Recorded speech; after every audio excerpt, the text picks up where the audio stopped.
Good evening. This is a workshop meeting this evening where we're primarily going to go over updates on several areas. And I think our staff is going to have the bulk of the meeting. I'll turn it over to our superintendent. Yes, good evening. Thank you, Chairman Flores. You are correct in terms of tonight is really about our practitioners. We want to make our investments come to life, if you will, and we want to see that through the eyes of our leaders. And so I want to preface by thanking all of our leaders for being here today. And I'm also going to ask that as we go through the presentation, if you have questions, you certainly engage in a Q&A. But I know that there's time at the end of each presentation for Q&A as well.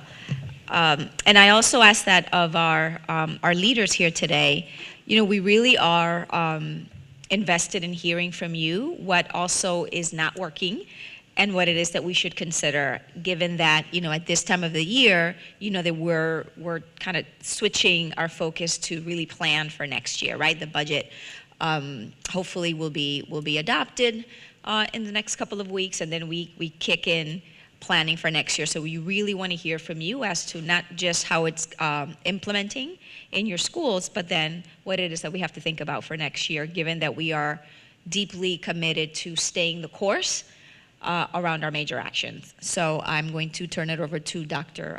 Naylor, our Chief Academic Officer.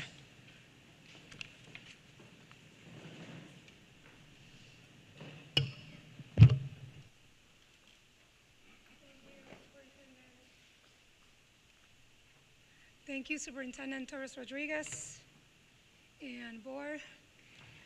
Pleasure to have this opportunity to share with you the great work that has been happening across the district in regards to our major actions.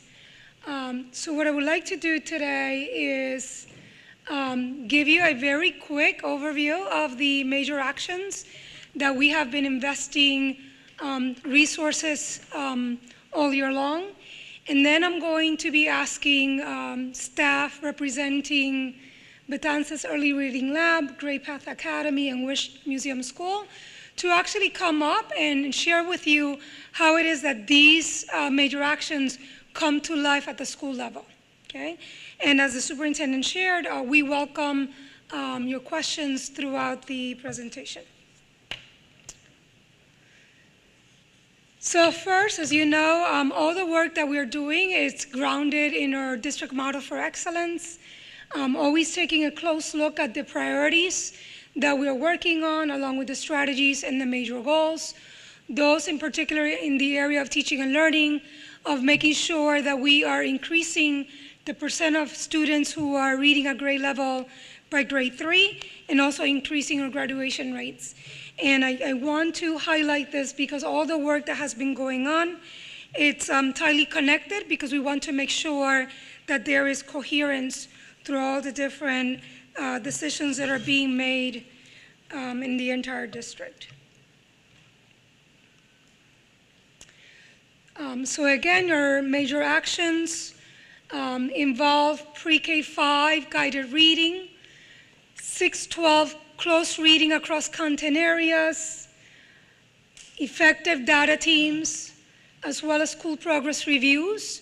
Tonight, we are not going to be digging into school progress reviews. We're just going to maintain the conversation along guided reading and close reading.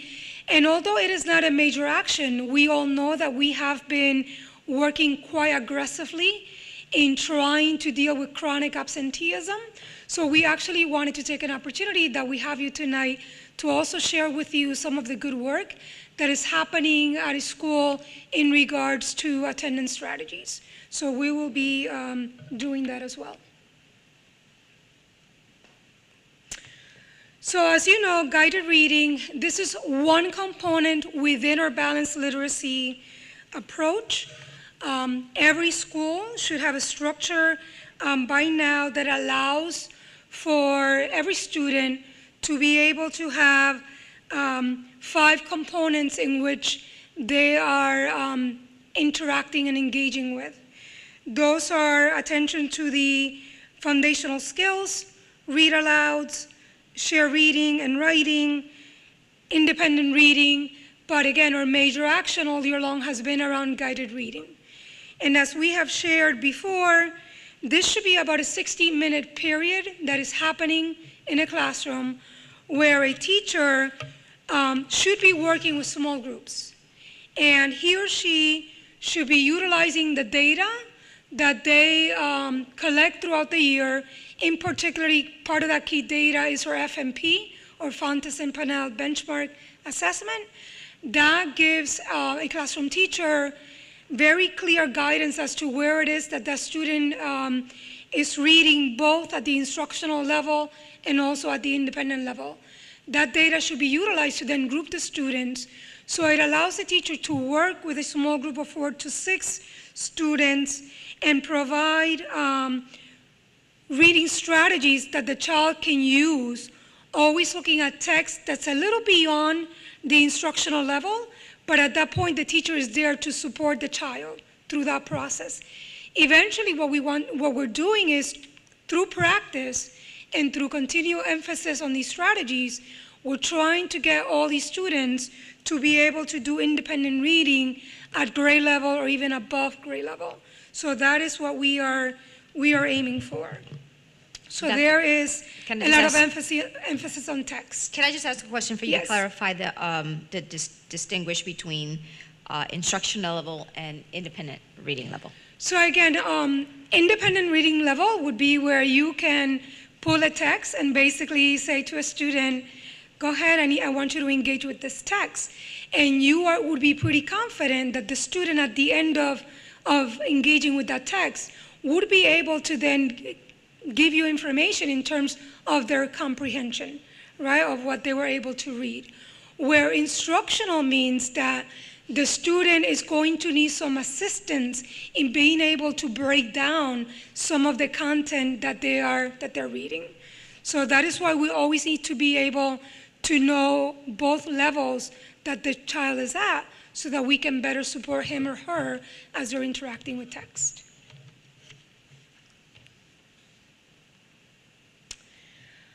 I believe I just shared that closer look of what it actually would look like. And again, we do have folks here from Betances Early Reading Lab, and they're going to tell you all about it as to how it is that they create structures to be able to do that.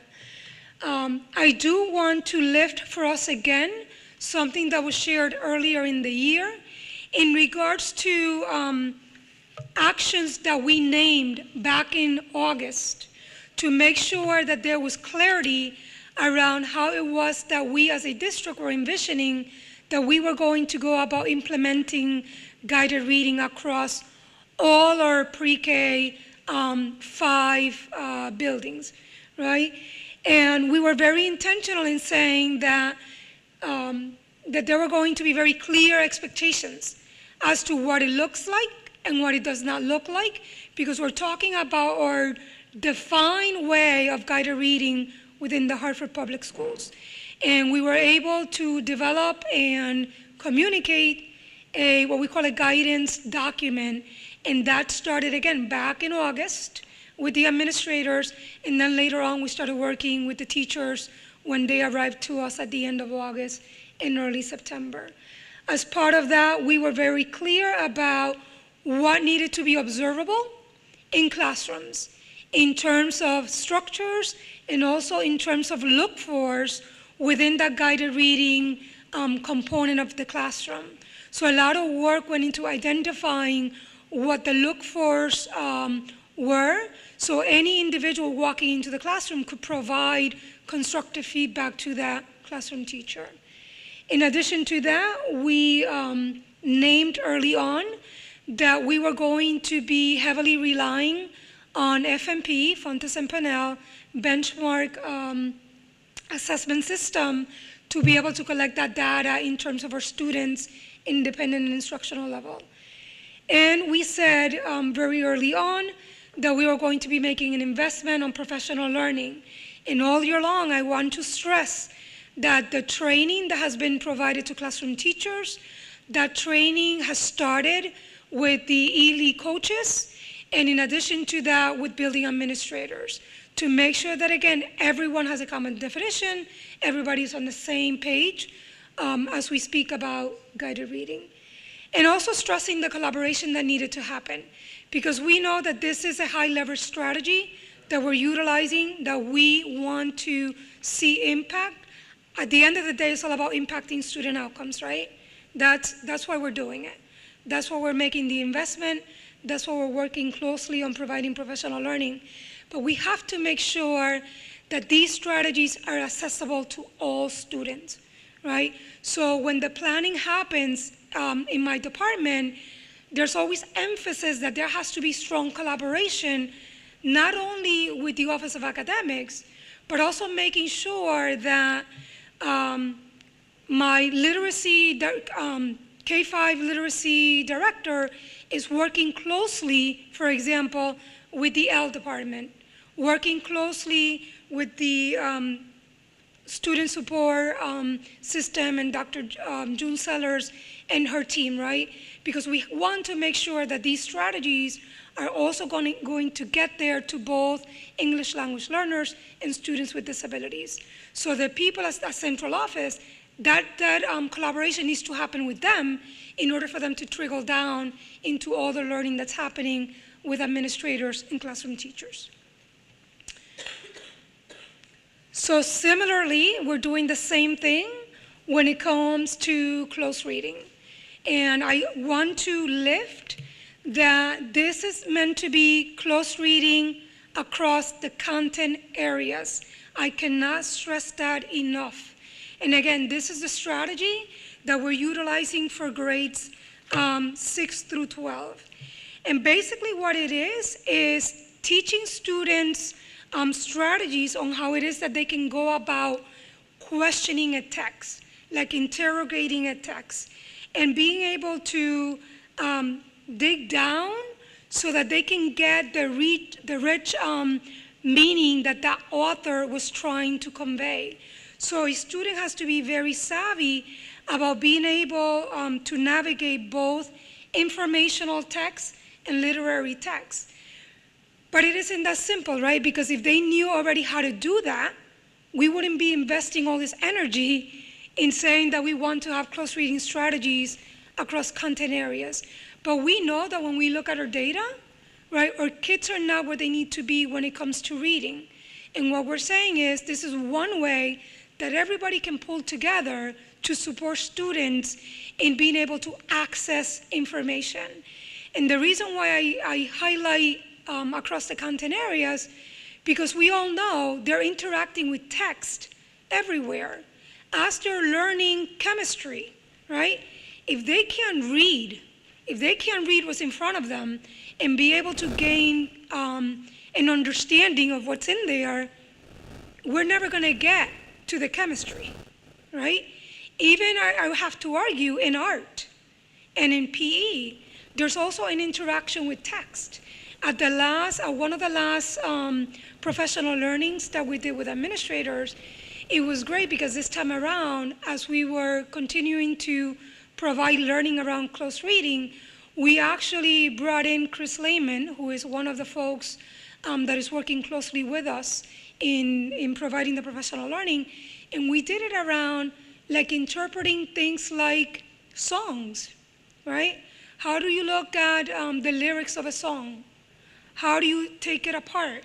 What are the strategies that you use to actually arrive at the meaning behind those lyrics? The same things can happen as you're looking at a piece of art, because we know text is all around us. It doesn't actually have to be like a physical book, right? That we are accessing. So there are ways in which that is being done. And I'm very happy to tell you that we have the folks here this evening from GBA that are going to tell you all about the wonderful work that they're doing in their building around the close reading strategies. Similar to the actions that we did for guided reading, we basically mirror the same when it came to close reading. Again, providing clear expectations as to what it was that we wanted to see. Having a continuum laid out as to what it should look like in terms of the classroom environment, the planning, the instruction, the assessments that need to be in place. And again, lifting the data that was going to be key. And I want to say the reason why we went with close reading is because we know that it's a strategy that if done well, that students are able to master it, we are going to be seeing eventually an impact on SAT scores. Because again, that's another assessment where students are going to have to come in with very strong reading skills to be able to tackle that assessment. So we pay close attention to particular data points within the Smarter Balance that again are related to these strategies that play a role, as well as the PSAT and the SAT. So those are the data analysis that in my office we conduct 3 times a year as those assessments are coming in to continue to look at not only our implementation, but the impact on student learning. And like I mentioned earlier, also professional learning that it's happening, again, with all people, all stakeholders at the classroom level, the ELE coaches, the teachers, the administrators, and again, that strong collaboration. And in this particular strategy, a lot of collaboration between the STEM director, the director of arts, right? Director of humanities, director of mathematics, because they also need to become experts on how they can support their teachers on how to go about having close reading strategies within their respective content areas. So a lot of that work has been happening all year long. And our next, and I know I'm going fast because I want to give the time to the school teams. That's where we want the focus to be on tonight. But as you know, another major action that we are investing in is data teams.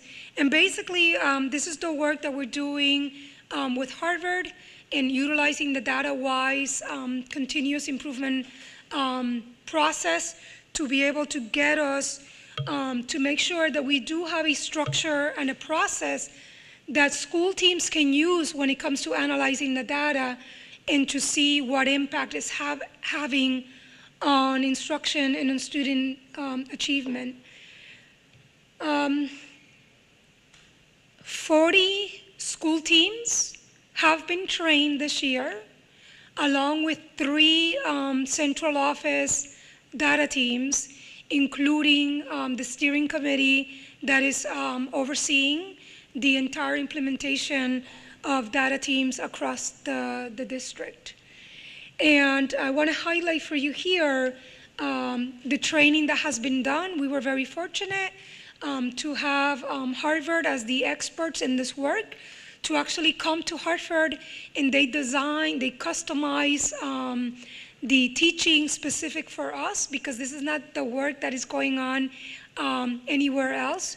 I believe we are the only one that is doing this work at this system level scale.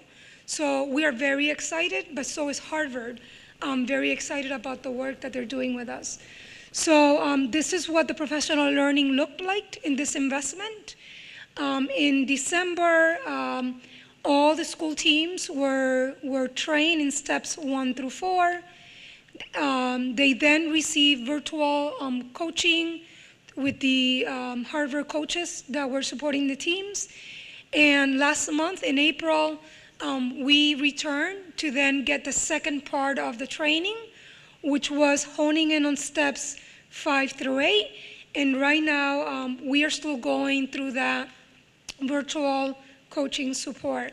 So this evening, when Betances comes up, they're going to share with you not only how it is that they go about guided reading, but they're also going to share with you how it is that they utilize then the data process to kind of bring those things together.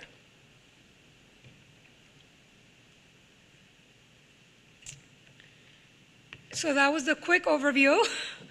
At this point, if there are no questions, I would like to invite the folks here from Betances. I have a question, Yes. sorry. So to the data teams, is this the data-wise work? Data-wise. Okay. So one of the things I'm interested in is I feel as if, oops, I'm getting some feedback here, is that people expect there to already be this progress. They don't understand the importance of implementing something and the amount of time it's taking. So I appreciate you sharing that with us. Is there anything at this point that would be able to show any level of progress? So in other words, I think people always go back to, what's the SBAC score? How did that look, right? And I think we're a little too early based on us implementing these strategies this year. But is there any other measure or indicator that, because you're mentioning the data stuff that maybe you guys are saying, maybe it's not perfect, but maybe it gives some, maybe indicators a great word, indication that we're on the path or something like that? So I think that is a great question, because before we launch any of these major actions, we're very careful to first brainstorm about what were going to be those potential indicators that we could look at that would guide us as to the progress of the implementation, right? So we actually established that.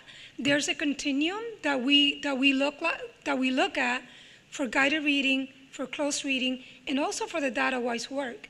And all the work started at the very beginning with having schools actually conduct their own self-assessment to tell us where they believe that they were at, because we knew that some of this work wasn't new to some buildings, right?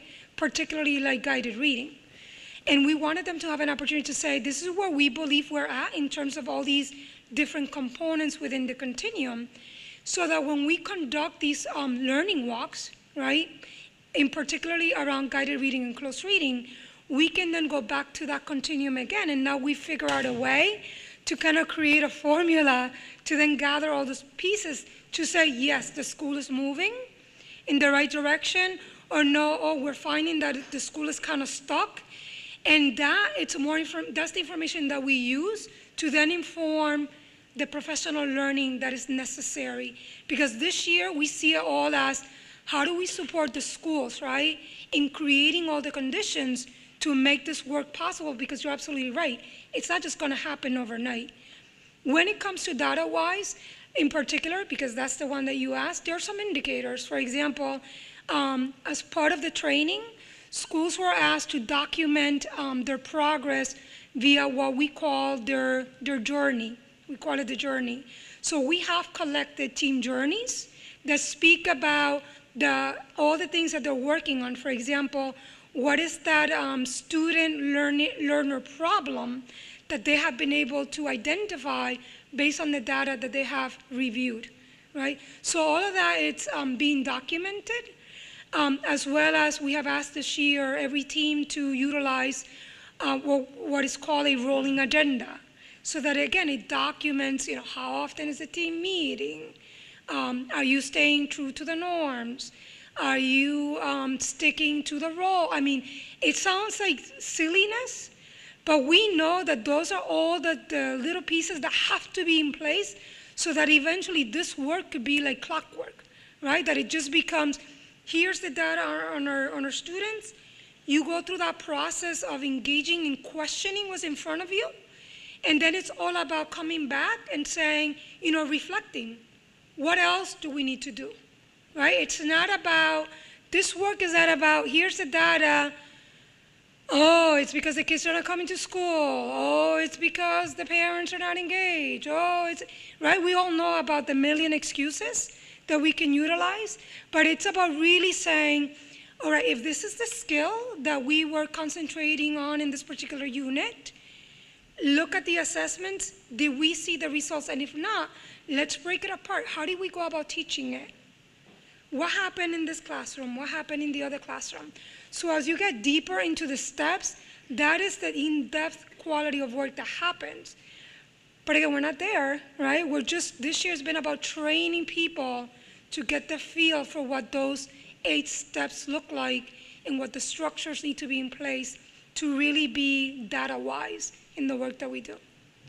One thing that I will add, Ms. Oliver, is also with regard to some shorter data points. And I don't know if when Betances comes up to speak to the connection between the guided reading and the data-wise process and the role that, the Fontes and Pinnell, the F&P data has in that process, right? So SBAC is the long term, whereas we want to make sure that we have, the incremental quarterly assessment. So I'll ask Betances to kind of reference that, because I think it'll quantify for us the progress in increments.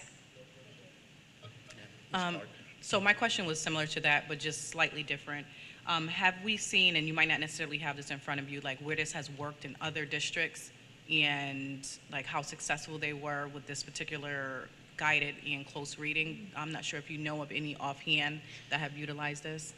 So I don't know offhand, because again, I don't know that, I'll be honest, not to kind of tune our own horn, but I don't know that anybody's kind of paying very close attention to doing a district-wide implementation and actually honing in to actually measure whether things are being implemented or not.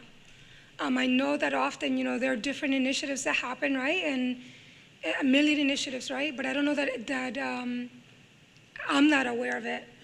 That there are examples that I can name for you where, every single piece of the implementation is being looked at the same time that you're looking at student outcomes, so that it's hand in hand. And Superintendent, I think you might know the answer to this, and correct me if I'm wrong, but isn't Hartford the only city in the state that's using DataWise right now? With regard to DataWise, yes, we only have one certified coach in the state. Yeah. And hopefully we'll have 10 others. Yes. And I believe I know of one district, I believe it's Charlotte Mecklenburg, years ago that used this systemically as a systemic continuous improvement process. Yeah, and I only asked that because in addition to Ms. Clark's question, It's slightly different. So outside of DataWise, it was just more or less we're implementing a whole district-wide program, which I think is great. I'm just curious on anywhere else that this has been implemented where we've seen it be successful. So we have some places where it can be some initiative that's great, and we realize down the line that it's not great. So I was just curious, and maybe we're the one who's going to set the trend, which will be amazing, but I just was curious if there was any other district outside of ours throughout the states that have implemented this. So I'll check out Charlotte, and I'll look. So that was with regard to the DataWise process. With regard to the literacy, so close reading and guided reading have been, those are strategies that have been around for quite some time, and many actually of our schools do have implemented it. What we wanted to do was to have a systematic approach to the work that not only looks at the implementation of the literacy component and the strategy, but also the adult practice with regard to the implementation. Okay. I think that's what differentiates us and the way we're going about this work. Got it. Thank you. And then to my other question is I know we use different systems to evaluate reading. I know we have dibbles and things of that nature. Right. So curious on the choice of using the F&P and not the dibbles. I know the F&P is more comprehension, so I'm assuming that's the reasoning, but I wouldn't be me if I didn't ask. So we actually utilize both. Okay. Right. We are utilizing both. We do dibbles 3 times a year, F&P 3 times a year. But when it comes to the strategy of guided reading, F&P, again, is better aligned because it's going to tell us, right, where is the kid at both the independent and the instructional level, so that we can do a better job of how we're going to cluster students based on their needs and abilities in that process of the small group guided reading that should be happening. Awesome, thank you. And then one of my last questions is, you had stated about a guidance document and the implementation in the schools with respect to like the teachers and the administration. I'm just curious, how is this going to now be implemented with the families and the supports that's going to be there, the community-based organizations, all of that will be able to provide the support that these young people will need? So great question. I know that it came up a little bit during the all call. About a month ago, and now we have to now take that document, as you said, that clearly identifies the roles of administrators, classroom teachers, and others, and break it down into families, and we're going to have to make it into friendly language that anybody can understand, and not just have all this jargon, right, that we tend to have in the world of education. So we do have to work on those pieces. The plan was for the immediacy of making sure that guided reading continues to be a strategy in our K-3 summer programming. We were actually working with the Office of Family and Community Engagement to see how can we come together to kind of lift some of the professional learning that we've done with our own people and provide that to the community-based organizations, at least as a start, right? So that they can be familiar as to what it looks like and maybe little tidbits on how they can actually bring that into their own programming. So more work to be done, but we've gotten started on that.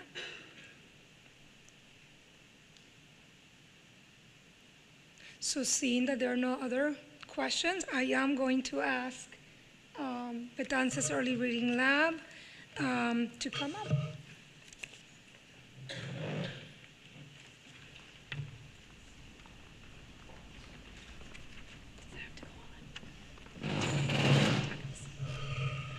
Hi, good evening. Good evening. I'm Corinne Barney. I'm the principal at Pdsa's Early Reading Lab, and this is Jessica Bosco. She's one of my fabulous second grade teachers at Pdsa. So we're going to kind of hit on three components. I'm going to kind of review the process that we put into place in implementation in year one. Ms. Bosco then will give you a hands-on approach to what a guided reading lesson looks like. So this should hit on your question around families and engagement. And then I will loop back and connect to data-wise. So to kind of hit on, I'm a real proponent of guided reading. It's student-centered, it's engaging, and it's differentiated. So everything that we want for our students in education, guided reading gives you. It's also a best practice, as Dr. Torres-Rodriguez said, that's been utilized for years. The problem is it hasn't necessarily been used appropriately. So people like to add their own twist to things. So with the whole district rollout, it allowed us to roll it out with fidelity. So everyone in every school is trained the same way, they're doing it the same way. So no matter what school your child goes to, they're still getting guided reading in an appropriate way. So year one was really around professional development. So it started in the summer with intensive training for all of the teachers. And then we came back to school. So it's like, well, what do you do? Because guided reading has numerous components to it. So really what we did was we started with the rituals and routines. So my big focus and vision for our school is relationships. So I tasked my teachers with August and September, build relationships, build routines, and build systems and structures in your classroom. So utilize that document that the district provided, which is the look-fors, and let's make sure those are in place in your classrooms. Then that gave me September to work with staff and our literacy coaches in the district to give intensive professional development to teachers around the actual implementation. So they got the August PD, but now we're utilizing staff meeting time. We're using district-based PD time to actually then grow our practice so that when October hits, we now can implement it not only with fidelity, but really with the rigor bar set high. That also gave us time because Pdsa's is a magnet school, but just like neighborhood schools, we take in new students every year. And so this gave us time to test all of our students, which is a big undertaking. So that hits on your mini data points. So at the beginning of the year, we start with one data point. And we know and families know where students are, what level they come in on, and then they know the characteristics of what that level is because there's a look-for document. So if my student's coming in a level A, I know that they're primarily using pictures to figure out unknown words, that they're still working on their basic sight words like the and can and is and as, and they're really working on concepts of print. Whereas if a student comes in a level M, they're most likely reading at grade level, but need more work around the comprehension piece. And it's often inferencing because it's that beyond the text, we have to use the clues to figure it out. And even though kiddos inference all day long, when you ask them to inference about a text, they have no idea. So that was a big challenge. We then also tasked our building with 2 literacy leads, and Ms. Bosco is one of them for our younger grades. which let us use the look for document to do informal and formal walkthroughs throughout the school year. So we do four formal walkthroughs, and Ms. Bosco and her counterpart, Ms. Chan, lead those. And they sit with a group of teachers and leadership team members and really dive into the actual practice of it. So yes, we're looking for the routines and the rituals, but now we're really looking at instruction. And then we're looking for patterns and trends so that we can determine what's our next step for professional development, because we're never just good enough. There's always something we can get better at. And then myself and my leadership team and my coach, we do informal walkthroughs. So we're in classrooms every day, and we'll leave little bits of feedback related to our glows and our grows. So we pick out 2 actionable items, and then we leave feedback around that. And then we meet at the end of each month to look at those trends and see if they align with our whole school trends, which 9 times out of 10, they do. And sometimes we get stuck in a rut and we're doing the same professional development, but eventually we get over it. I think we were doing learning targets for a good 3 months. And so then from there, we really drive the professional development for the rest of the school year. So that's where we're at year 1. So we have whole school implementation, systems and structures are in place. We've F&P'd at the beginning of the year. We've F&P'd in the winter. Some of our teachers have grown leaps and bounds, so they are actually dipsticking their kids and progress monitoring as they go. So they have multiple data points to look at. But the end of the year really will be to see how much that student has grown. So for example, a kindergartner generally comes in unless they've had some sort of pre-K experience at a pre-A, which means that they really don't have any concepts of print. They should be a D by the time they leave. And so all of our kindergarten families understand that a D has all the concepts of print, has usually moved on from just using the pictures, but now are using the clues around it to figure out the meaning of unknown words. And that they're really ready to get into the text that starts to have the paragraphs now, because we've got multiple sentences. And so what we did too to kind of cue our families in is we did some family nights. So we, and Ms. Bosco has been a part of this, she doesn't like when I drag her into it, but we utilize a lot of our our star teachers, and we videotape them. For our best practice library, but also to share with families, because not all families can be in the classroom all the time. We utilize social media, because Facebook is still, as the kids like to say, for old people. You know, Snapchat's for the young people, and Instagram and Facebook are the old people, and Twitter is non-existent. So we do use Facebook a lot. We put videos up all day long. We also have a website, but we find most of our traffic goes through Facebook, and we can get 400 some odd views on just one guided reading video we put up. And then we also do family literacy nights as well to support families understanding, not just having the fun with literacy with their kids, but also understanding like what are our district initiatives and what does that look like in the classroom. So that is where I'm going to leave Ms. Bosco, and she's going to do a guided reading lesson with you very briefly, because they are about, depending on grade span, they can range anywhere from 10 minutes to 20 minutes. So she's going to give you a good breadth of where that is. So I'm just going to give you a low-level book so you can refer to it. This is 11.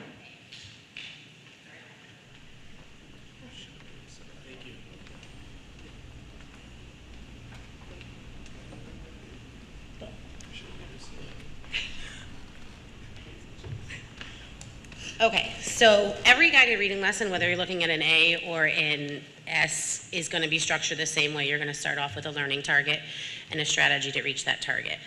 And it would look something like this, where we write it. We tend to use whiteboards so we don't waste paper. But without it, didn't want it to race in the car, right? So for this I level, like how everyone behind you nodded like, yep, you're exactly right. so this particular one is I can understand. Okay, words that show action. So if you look into the book, you'll notice that this book has highlighted words that are action. So this book was chosen specifically for this target. And I think that was one of the movements we made this year too, was to look at what target we needed to hit first and really find books that attach to that target. And not to just interrupt, but one of the resources that we utilize is the Continuum, which was purchased through central office, through the DME and alignment. So it's a great resource, and that's where a lot of the learning targets have come from, because the book highlights each of the levels and then has the learning targets. So it does make the work a lot more targeted for teachers. Yeah, so I would use my notes from the previous day or from that F&P, use those to choose a target, find a book that goes with that target. And then create a strategy that I think the kids will be able to use at this level to learn this target. And this is kind of what we've been working on a lot this year. So this strategy was to use pictures and model the character's action. So they're going to physically do what the character's doing in the text in some sort of fashion. So we would break down the target as it is here, which we do with all of our targets, so that it's kid-friendly and that they understand what is being asked of them. So then we would do a book introduction. For this book, I would do a picture walk, because these kids aren't going to know, they're a level A, they're not going to know how to say the word sleep. So what we would do is go through the picture, point to every picture, and give that the movement, so sleep. And they would have that as their movement. So then when they're reading, that's the strategy that they're going to use. They're going to look at this picture, point to it, and say sleep, and they now know that this highlighted word is sleep because the picture is showing it to them and they're doing that motion. And so we would go through and do that for each of the highlighted words. That way they have them. We would also record those words on a board so that they have them to view, so that they have the actual words in front of them. The next thing we would do prior to reading this book is to make sure that they understand the sight word in this story. So they should know A. If they don't, that would be one to put down. And then the word can. So we would identify that as a sight word. You're going to see this word throughout the book, and they should know it. Then I would talk about the title, tell them what they're going to see in this book. We're looking at actions, and they would start reading. As they're reading, I want to see them doing the strategy, so they're going to be doing the motions while they're reading the word. I also will be taking notes, because this is what's going to make me make my choices for my next lesson. So anything I write down on my notes, my running records, if they're still missing the word can, if they can't get the B sound in bear, I need to mark that down so I know for my future lesson.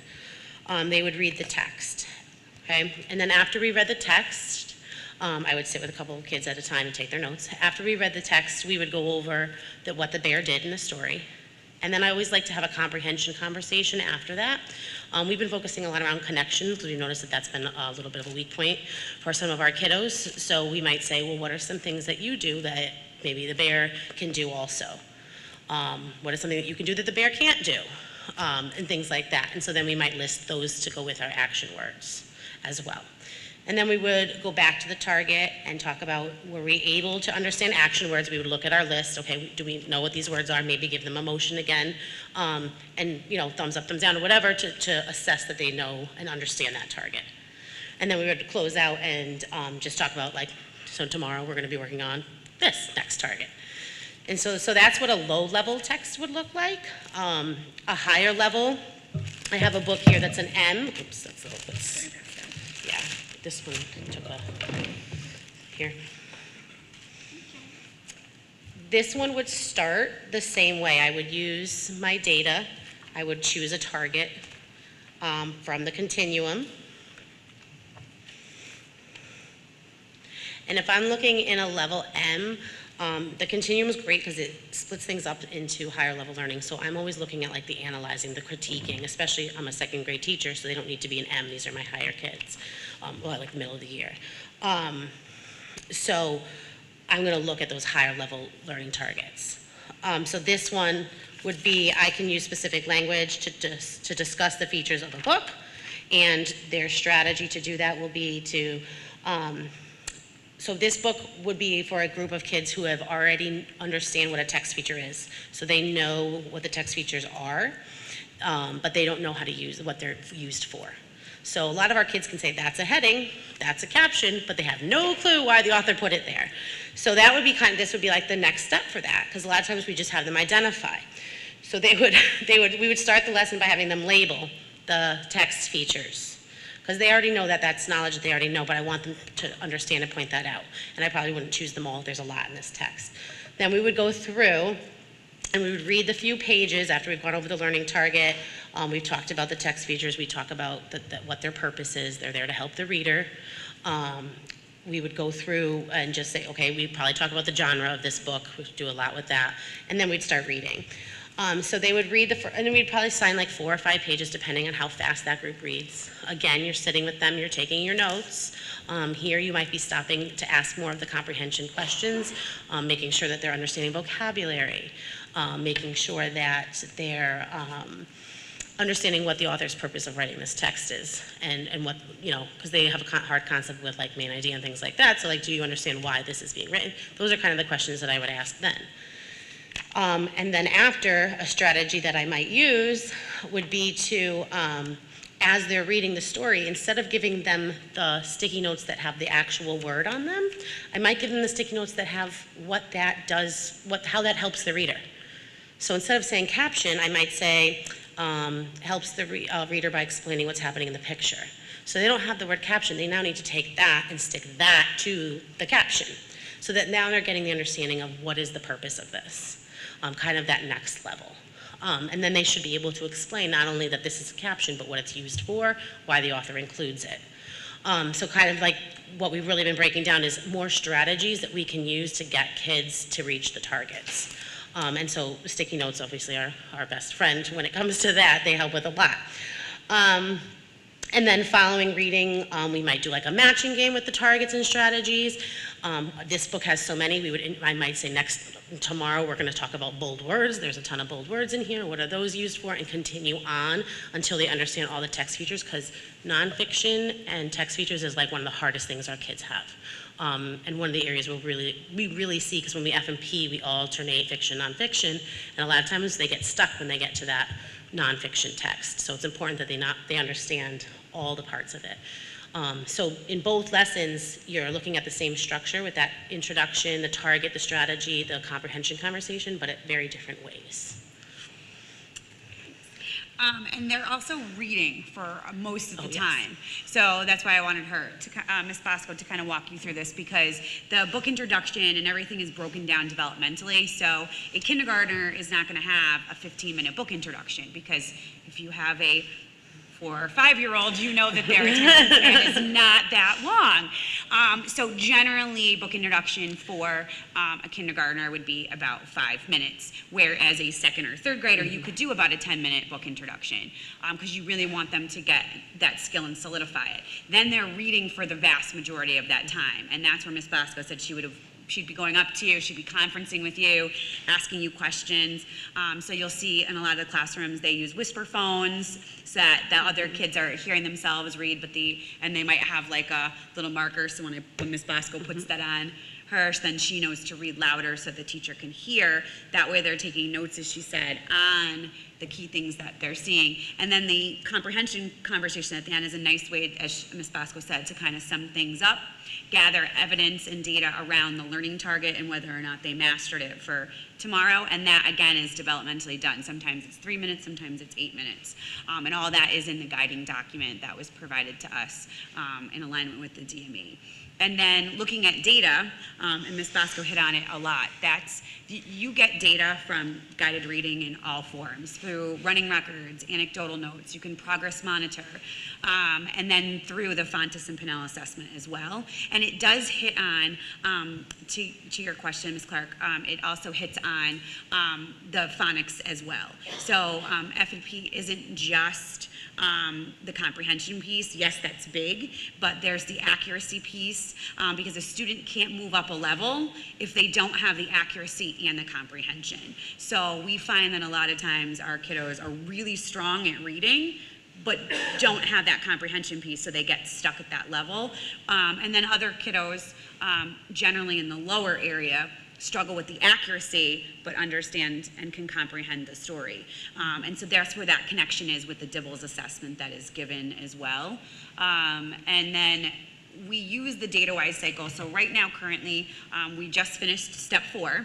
So we were really diving into the data in 3rd grade, especially because that's one of our key grades, and looking at our F&P assessments, looking at our running records, looking at the Dibbles assessment, especially the days component, which is that longer story component that aligns with the F&P. And then from there, we're headed to our next steps, which is our action planning. So now that we've looked at this data, what is the root cause? And that's what I like about the data-wise process, is it takes away that innate bias that we have. I know my student, like I know they can do this. I know and love all 411 of our students, but I have to step out of that because we want to do what's best for kids. And so with the data-wise process, it lets you look at the data and not at the student. And even though you love Sammy and you know Sammy did it on Friday, if Sammy's not doing it every day through the data-wise process, then we can now dig down to the root cause. Well, why isn't he doing that? And that's what I love about it. It's like the 3 whys. Well, why? Why?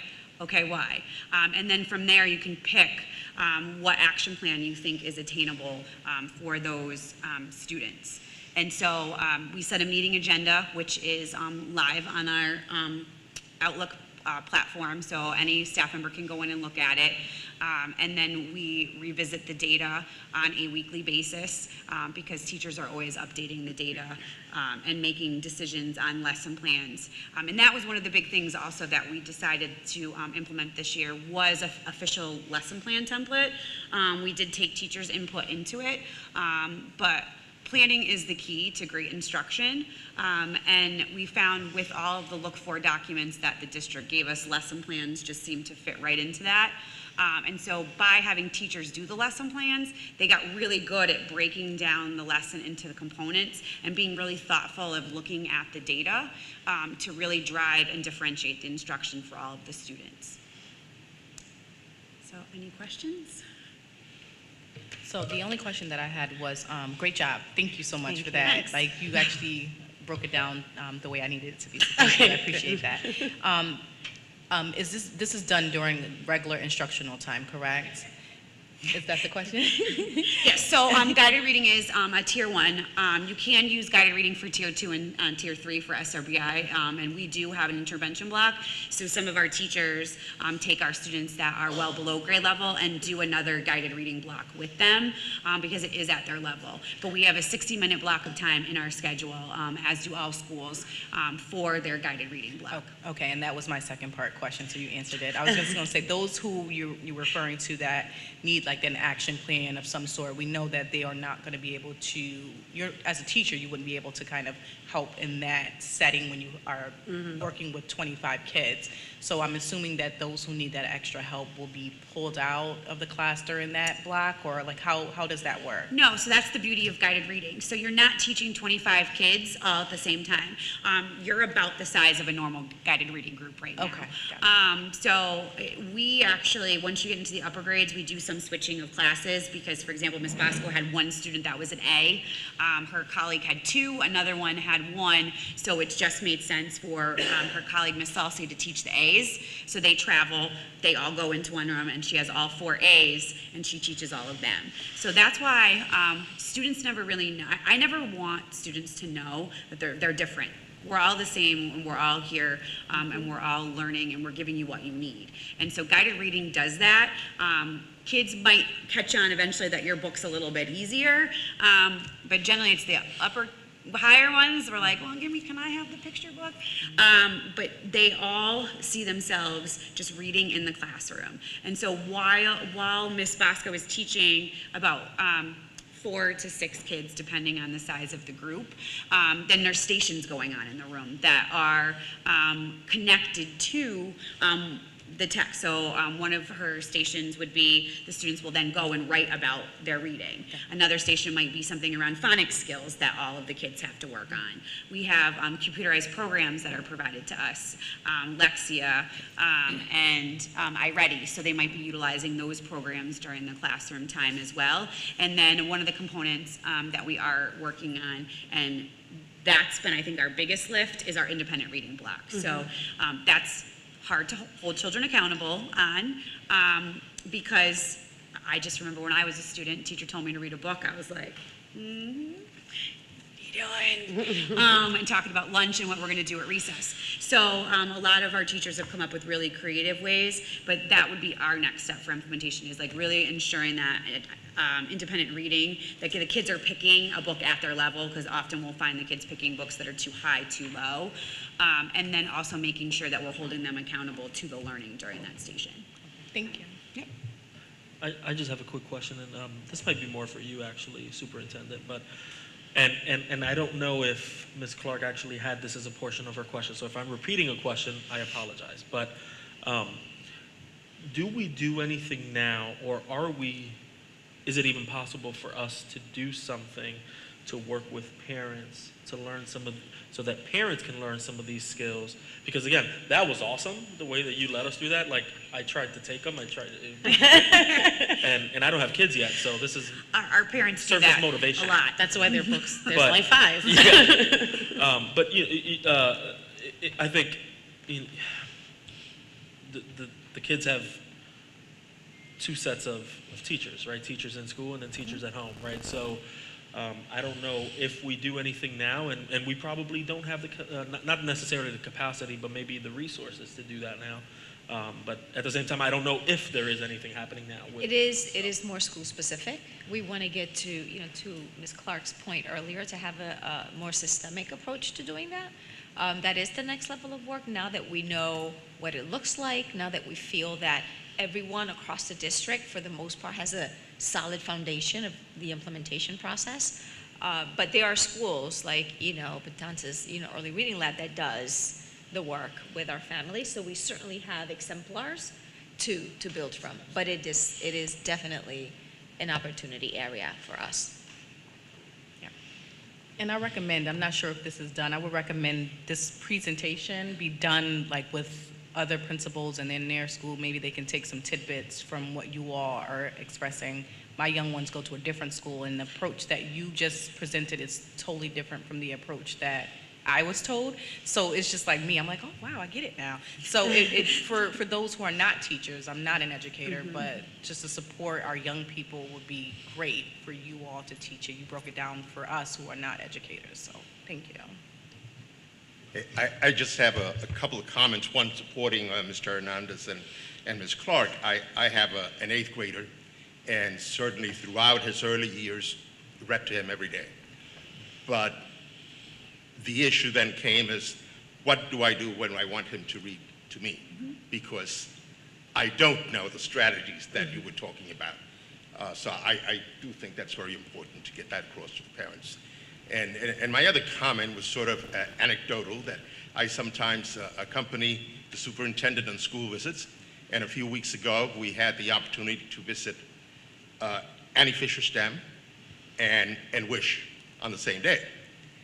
And I was so pleased, really, to see the same strategies, the same education taking place at a magnet school and at a neighborhood school.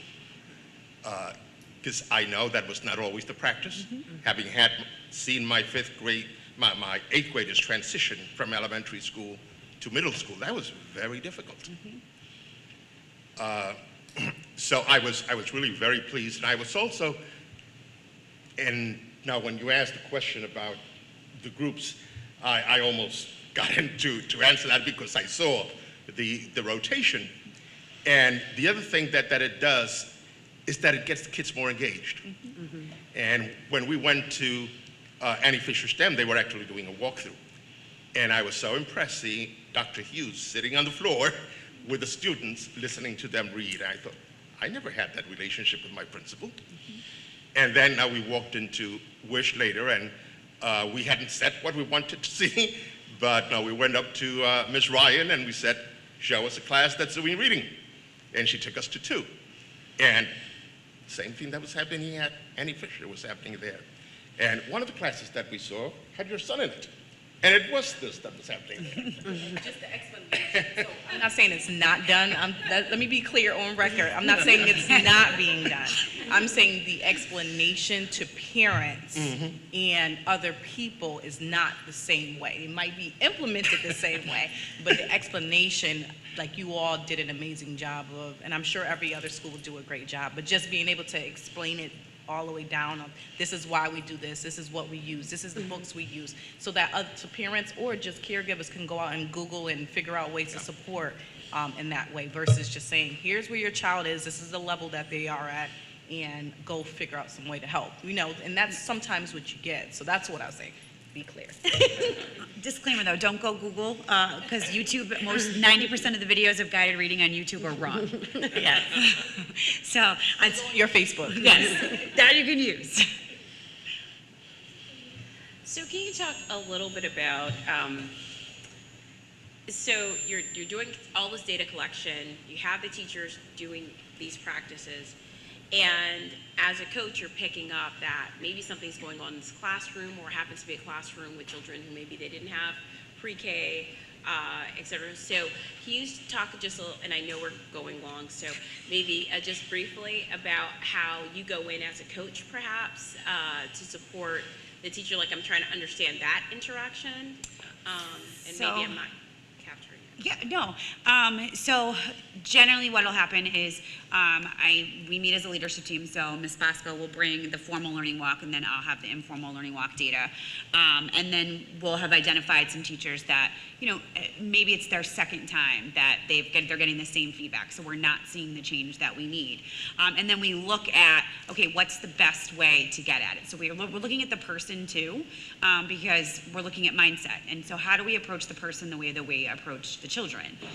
Because if I just come in and say you're not doing it and you need to do it, what are you going to do? You're not going to do it.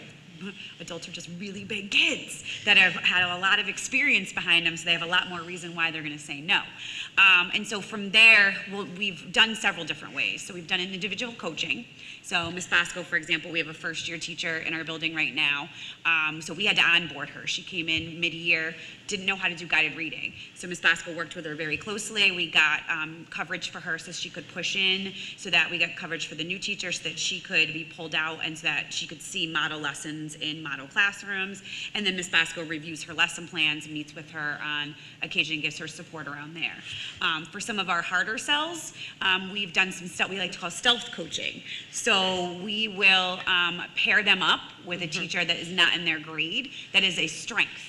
So for example, one of our teachers who's one of our big rocks, she really needs to work on discourse in her stations. So we've given her the feedback multiple times, multiple learning walks. She says she's doing it, we're still not seeing it. So we have a 4th grade teacher who's amazing at discourse. We said, look, we're gonna get you coverage, you're gonna go in and watch this teacher, and we just want you to come away with some takeaways. We want you to look at what are you already doing in your room, but how could you tweak it and make it better, because these kiddos are gonna be going to that grade next year. So we want that alignment. And sure enough, she came out of there and was like, oh, I do all this stuff, but I noticed that I could do this. And really it was what we wanted her to come across, and she implemented that. And then we utilize the district coaches as well. So she'll come in and she does formal coaching cycles. So those are for our teachers who, we've done the self-coaching, we've done the one-on-one coaching, we've given all this support to, and it might just be a capacity issue, they just don't have the capacity yet. They could be a brand new teacher, they could be someone that maybe the mindset's not there. Then we utilize the district coaches. They come in, they do formal coaching cycles, and that usually is a conversation that comes from me. So I'll sit down with them, or my dean will sit down with them and say, look, we've given you all this chance, we need to do what's best for kids. This is the district model of excellence. This is a non-negotiable in our building. And so this is what our expectation is of you. Thank you, you fully answered it. So,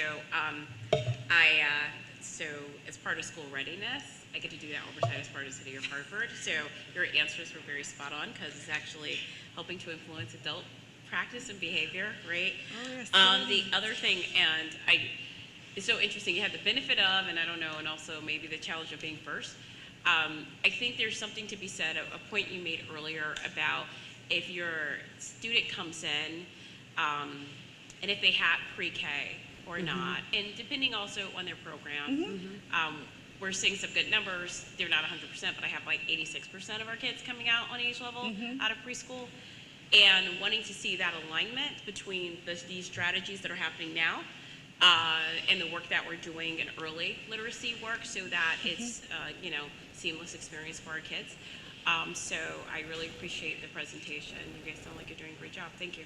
And just one thing, just to talk about the early readiness really quickly. So I know the state did adopt the CTELDS, and those are really well aligned to guided reading. And so if the program is utilizing the CTELDS, which we're finding that more and more of our kiddos that are coming into us are, then they're really ready for guided reading. So I just wanted to hit on that connection for you.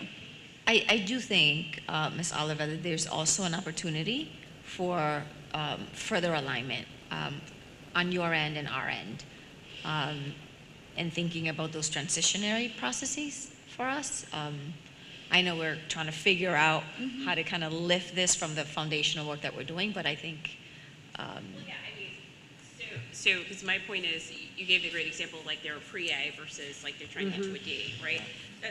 That's significant in terms of where that young person comes in. And so if we're doing a lot of work on our side, because they are lesson plans of certain quality that we're putting into our classrooms and really trying to help others who are teaching who may not be in our classrooms and build their capacity, I think it is important for us to have those conversations. And I know we also have some work to look, because we want to work on our data work and our connections. That's a different conversation that we're tonight. But I think that is really critically important, because if we do have kids at, and I'm not an educator, so I'm using terminology very loosely here, but if I'm at about 86%, something is happening, right? And it's not just in Hartford, this is nationally, that's going across from, because we have a transition between pre-K to K to 1 and on, right? So anything that we can do is critically important to at least give our kids a head start, and I think that'll be helpful for our teachers, because you're getting such a different experience. And we'll always have kids who are coming in with different experience for various reasons, but if we know that over 1,000 of our kids are really 1 in 3 are in school readiness programs in our city, I think that we could start there at least, right? And the superintendent's the co-chair, by the way, of the school readiness. So Okay. I'll continue this conversation. But thank you very much, ladies. Thank you. Thank you. Thank you.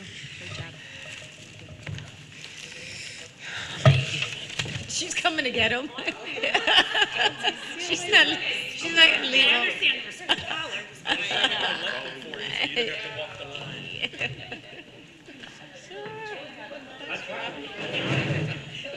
Thank you.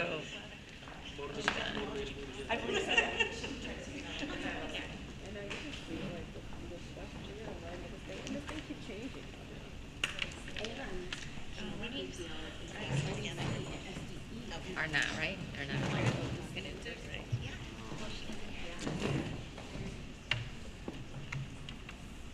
I'm short.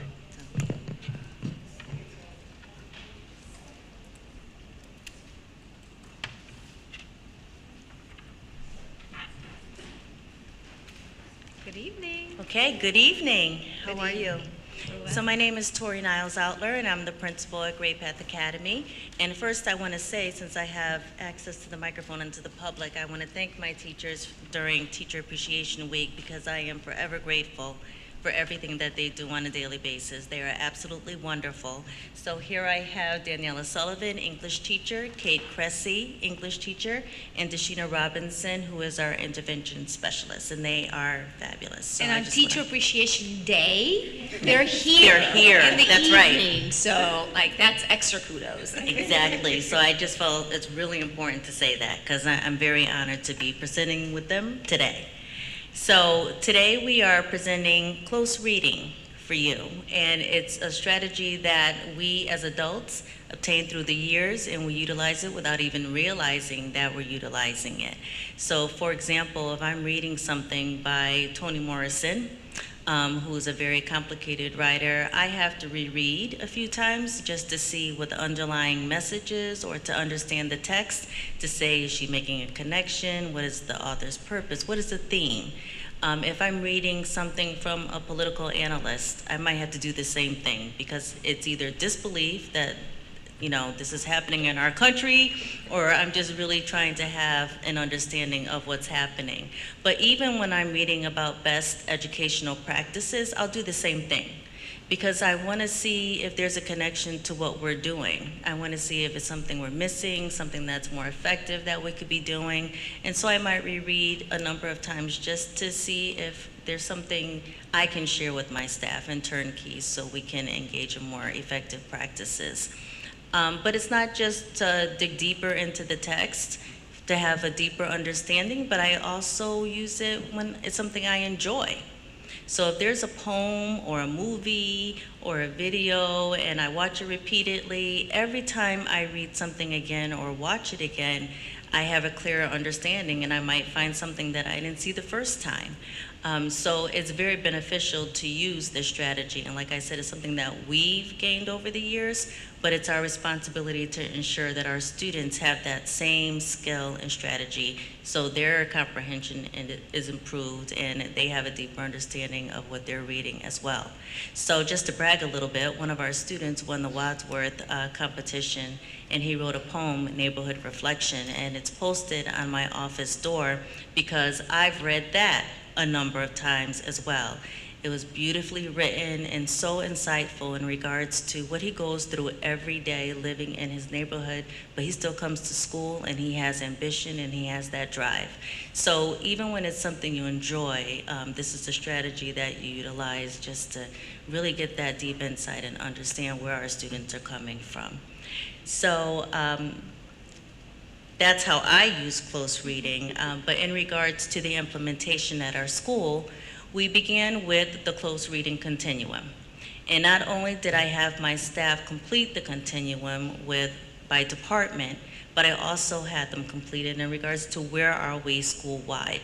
So we completed it in regards to departments, and I have to say they felt really good about it and they felt they were effective and sustaining and they were doing pretty well in most indicators in most areas. But then school-wide, which I knew would tell where we really were, we were developing. And that was because we have to strengthen unified arts. We have to ensure that the implementation for close reading is happening school-wide and not just in pockets. And so that was quite insightful for us to learn, and it gave us our next steps in regards to what we need to do school-wide. But we also need to improve in the area of discussion and inquiry. What we saw was most of the discussion was teacher-directed, and teachers asking the questions and doing think-alouds and driving the discussion. But where we want to be is we want our students to be able to read text and ask their own questions and formulate their own questions and generate their own discussions and have their own think-alouds and processes as they're reading text. So we have some work to do in regards to that in ensuring that we have text that's accessible to our students. That's extremely important to me. We want to make sure that we have text accessible at students' individual reading levels so they can feel good about what they're reading and ensure that they're making the progress that they need to make. So we did a lot of work with the continuum and really checking to see where we were and getting a pulse of where we were as a school and what our next steps should be. We also took a look at our assessments, and we saw that we really need to continue to work on citing evidence from the text and annotating text. So that's what we chose in regards to our goal for this year and ensuring that we make improvements in those areas. So when we're doing walkthroughs, we're not just looking for the close reading signs that are being posted or the annotating text posters that are being posted because we're there. What we're looking for are those essential indicators and those look-fors to ensure that rigor is happening and the students are actually engaged in discourse, in higher level discourse, in order to really understand the text and what they're reading. So we conduct walkthroughs, informal and formal, and then we discuss that in our PLCs, which are every single Monday after school. And during our PLCs, we used to have them in separate rooms per content, but what we decided to do was bring everybody together in one room and have our PLCs in one room. So that way, as administrators and intervention specialists and lead teachers, we can kind of listen to the different discussions that are happening around the room. And if we see that there are patterns and there are strengths and areas in need of improvement, we can take that teachable moment and say, okay, stop, like this is what we're noticing. And that's also part of our data-wise process that was previously spoke of. So we conduct those meetings together in one room so we can really get a sense of the implementation while we're together and where we are per content. So we look at the walkthroughs, we look at our PLCs and what's happening through the data-wise process, but we also have school quality meetings. And I want to say that it's such a valuable process because we come together and we take a look at our data and we look at our reports for each marking period, and we take a look at where we are with close reading, how it looks in our interim assessments, what we need to do to prepare students, and how it literally drives our instruction in everything that we do. So the school quality meetings are extremely beneficial, and any feedback that I receive from those meetings is also shared with staff. So they're made aware of where we are and what the next steps should be. In regards to parent engagement, it's interesting that you brought that up, because we all attended what we call academic parent-teacher team meetings. It was a professional development that we attended, but we kind of, tweaked it to work in our favor, and instead of APTT, we named it AFTT because our families are changing. So for our school is academic family teacher team meetings. And at those meetings, and I'll just speak, we do it for ELA and we also do it for numeracy. But specifically for ELA, we'll meet with our parents, the students make invitations to invite their parents to come in. We make phone calls as well to try to encourage parents to come in. And every parent and student receives a folder that evening. And in that folder, it's actually baseline assessment results, interim assessment results, PSAT or SAT results, and it's a process for setting goals. So we say, okay, this is where your child is now at this point of the school year. Let's set some goals together to determine where your child should be mid-year and at the end of the year, and really strive to meet those goals. And they'll also receive lessons that they can do at home. And we'll demonstrate lessons for them. So what's happening is we'll have the whole group together in the classroom, and a teacher will demonstrate a lesson for close reading, while private meetings are being conducted outside of the classroom specifically to each specific student that attends. So we're setting targets, we're looking at data, they're setting goals, we're giving lessons in regards to what can be done at home, and we're also showing what we're doing at the school, and just the purpose for everything and the significance. And we've seen some progress based on just having those meetings, because students are aware and parents are aware of what's happening academically. This year, we also implemented student-led conferences. So based on visible learning, we learned that it's a high leverage for student achievement. And so we've always talked about it, but this year we said we are going to do it. And so within that process, students have to present where they are in regards to close reading and how it's helping their comprehension, their writing. They have to explain different projects, not only grades, like we're not only discussing grades, but mastery of standards, because that's the direction that we want to move in. So there's quite a few things that we're working on in regards to close reading, and we're very proud of what's happening so far, but we still have a lot of work to do. So with that being said, I'll have Kate dig in deeper into how we're implementing it in our building. So as Ms. Niles already explained, we're really also explaining to our students, explaining to our students what close reading is so they fully understand why we're doing it. And so as teachers, we're also looking at what are the most effective instructional methods to meet the needs of our students. So as an ELA department, we've been working closely with the district coach So she's been really beneficial in coming in, looking at our workshop model, saying, you know, this is what's working well, but this is something you need to work on, and let's look at your data and really see is what your students are doing in class matching up to the data so that we can really make sure that we're closing any gaps. So again, workshop model is something that we're using to approach close reading so that we can really address those elements that you saw before, and that was taken from the district guiding document. That's something that all of our teachers have. So in the first photo, you see a student in an independent reading station. So these stations would have occurred after about a 15-minute mini lesson. We have 85-minute blocks.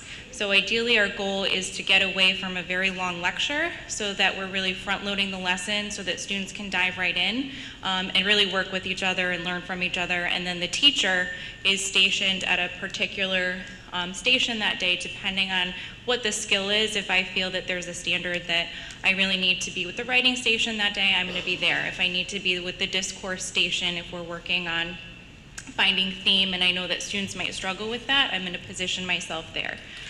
So in the first station, that's the independent reading station, and our goal is always that our students are taking the skills that they've applied to the content text. So we've guided them through the lesson, we've used a content anchor text.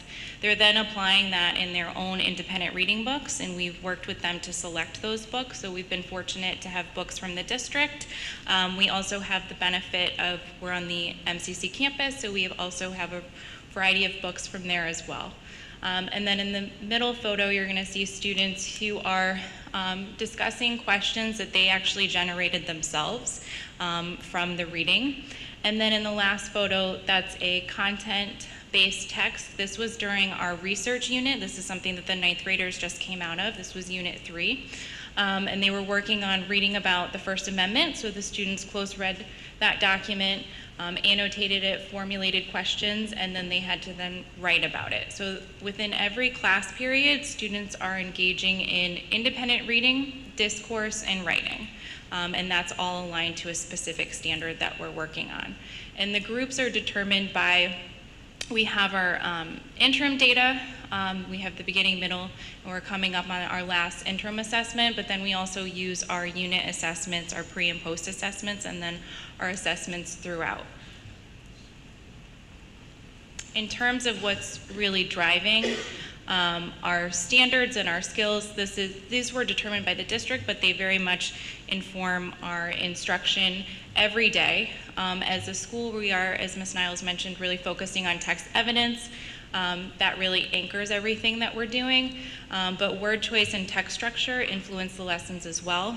And as we're working through the grades, really showing students how this applies across content areas. So not just in an English classroom are you going to look at text structure, word choice, but really in your science text, in your social studies text, so they can see that and work on their skill transfer, and then how that applies to their SAT ultimately. So this is our annotation rubric, which you will find posted in all of our classrooms, whether it's ELA, math, unified arts, etc. And this is used for students to self-assess as well as for us to assess their annotations as they're reading.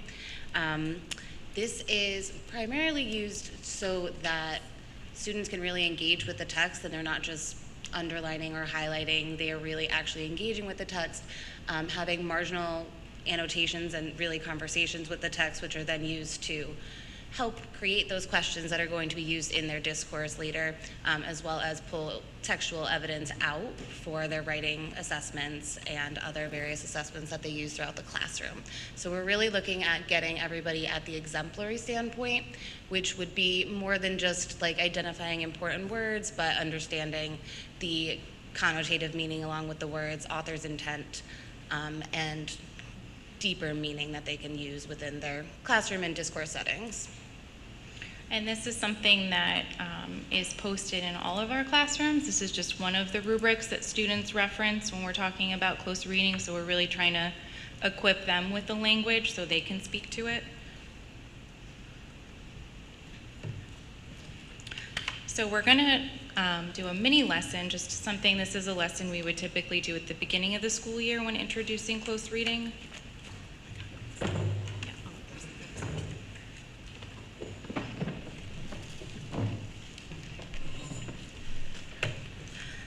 wanted to stand, but I realized the mic is right here. So this is called the house activity. It's something that we do with ninth grade, so just get yourselves in the mindset of a ninth grader really quickly, because I'm going to take you back, okay?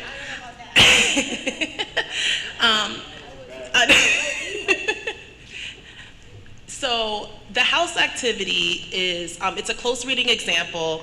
As I stated earlier, we try to do limited, like the mini lesson, and really turn it into active versus passive learning. This is reading with a different perspective, so that's kind of like the framework of the lesson, the whole idea of different perspectives. So the objective is students will, or board members will, be able to cite textual evidence that supports their claim/purpose for reading. One of the things that we always reiterate is that there needs to be a purpose and a foundation for the lesson. A lot of the students really want to know why. Like, why are we doing this? What's the foundation of this? So we make sure that we have that up all of the time, and that we keep going back to it throughout the lesson so that they understand their whole purpose. One of the parts of the close reading model is limited pre-teaching. The biggest part is getting them to gain that independence and being able to struggle through something and learn that endurance and persistence. So we do a very limited pre-teaching now versus before, when we might have done like a full-out web quest for 45 to 60 minutes. We shifted from that. So now in this lesson, we would introduce the concept of perspective and purpose for reading. In that, we would let the students kind of struggle with it a little bit, do think, pair, share. We would put some things up on the board, say, okay, do you think this is closer to it? Do you think that this is an example, non-example? And then we would provide them with the actual definition to write down in their journal, so that there is a clarification and there's no miscommunication at all about what exactly we're going to be going into. Mind you, we keep it at 2 terms, usually 2 to 3 terms, so that they can tackle that and they can apply it to their learning. First one being perspective, so the outlook and point of view that will influence the author's experience. So mind you, our 9th grade minds, we're going to be looking at perspective in this. And then purpose for reading, the focus in which a reader approaches a text established by self or the teacher. So those are the 2 things that we're going to tackle in this mini lesson. In the house activity, for our purpose for reading, so I'm using that language again and going back to it, how do different perspectives influence the evidence that you gather as a reader? So how does that viewpoint, how the difference of a viewpoint, and you're going to see that in the house activity.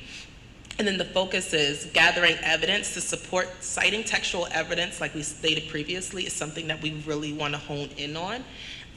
Gather evidence to support your assigned role. Be prepared to discuss how your perspective influenced the evidence gathered. So one of the great things about this activity is they are able to converse with different perspectives, and it also is a teachable moment, because it's like, has there ever been someone's perspective that you didn't think about, and then when you did, you saw a different standpoint? So we're able to actually apply real life situations to the text, which helps them with grasping the idea. So we would pair up, so you either have an R or a B on your paper. If you have an R, you are a realtor, and if you have a B, you're a burglar. And so what you do in this activity is, I just really want you to skim the first 2 paragraphs and with your assigned role.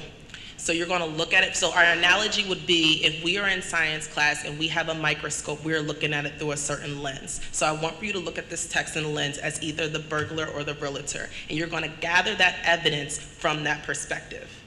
And then you're going to basically have your rationale on why you would have gathered that evidence. So students are to complete a close reading using the annotation symbols. So the annotations, by this point, they would have been using the annotation symbols. Also, because we implemented the student-led conferences, each student has a reading and a writing folder, so that is something that is always in there.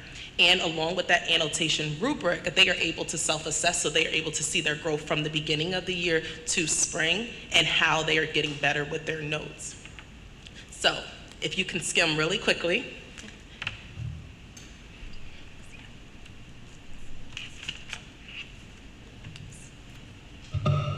So at this point, I would also give students an example. So in the first paragraph, I would kind of guide them through this before they were working independently, and I would say, and I would think aloud as I was doing this, and I would say, oh wow, while reading I noticed the sentence, tall hedges hid the house from the road, so the pair strolled across the finely landscaped yard, and I would think, wow, if I was a realtor, that would be a really nice selling point. There's a nice yard.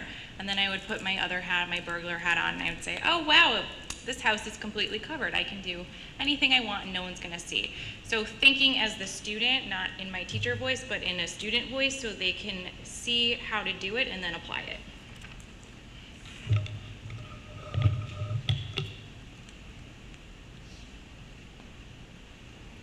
Now the big question is, anyone want to humor me with an answer?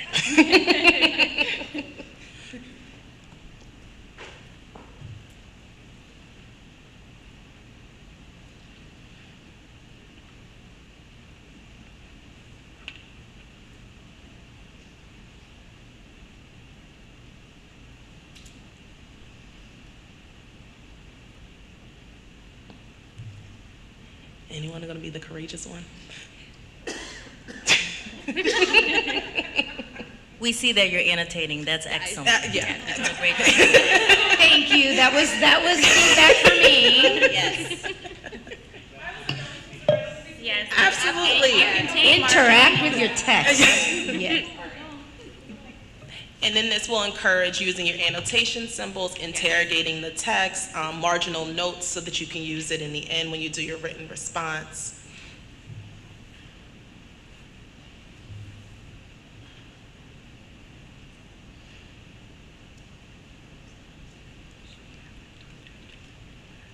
Yeah.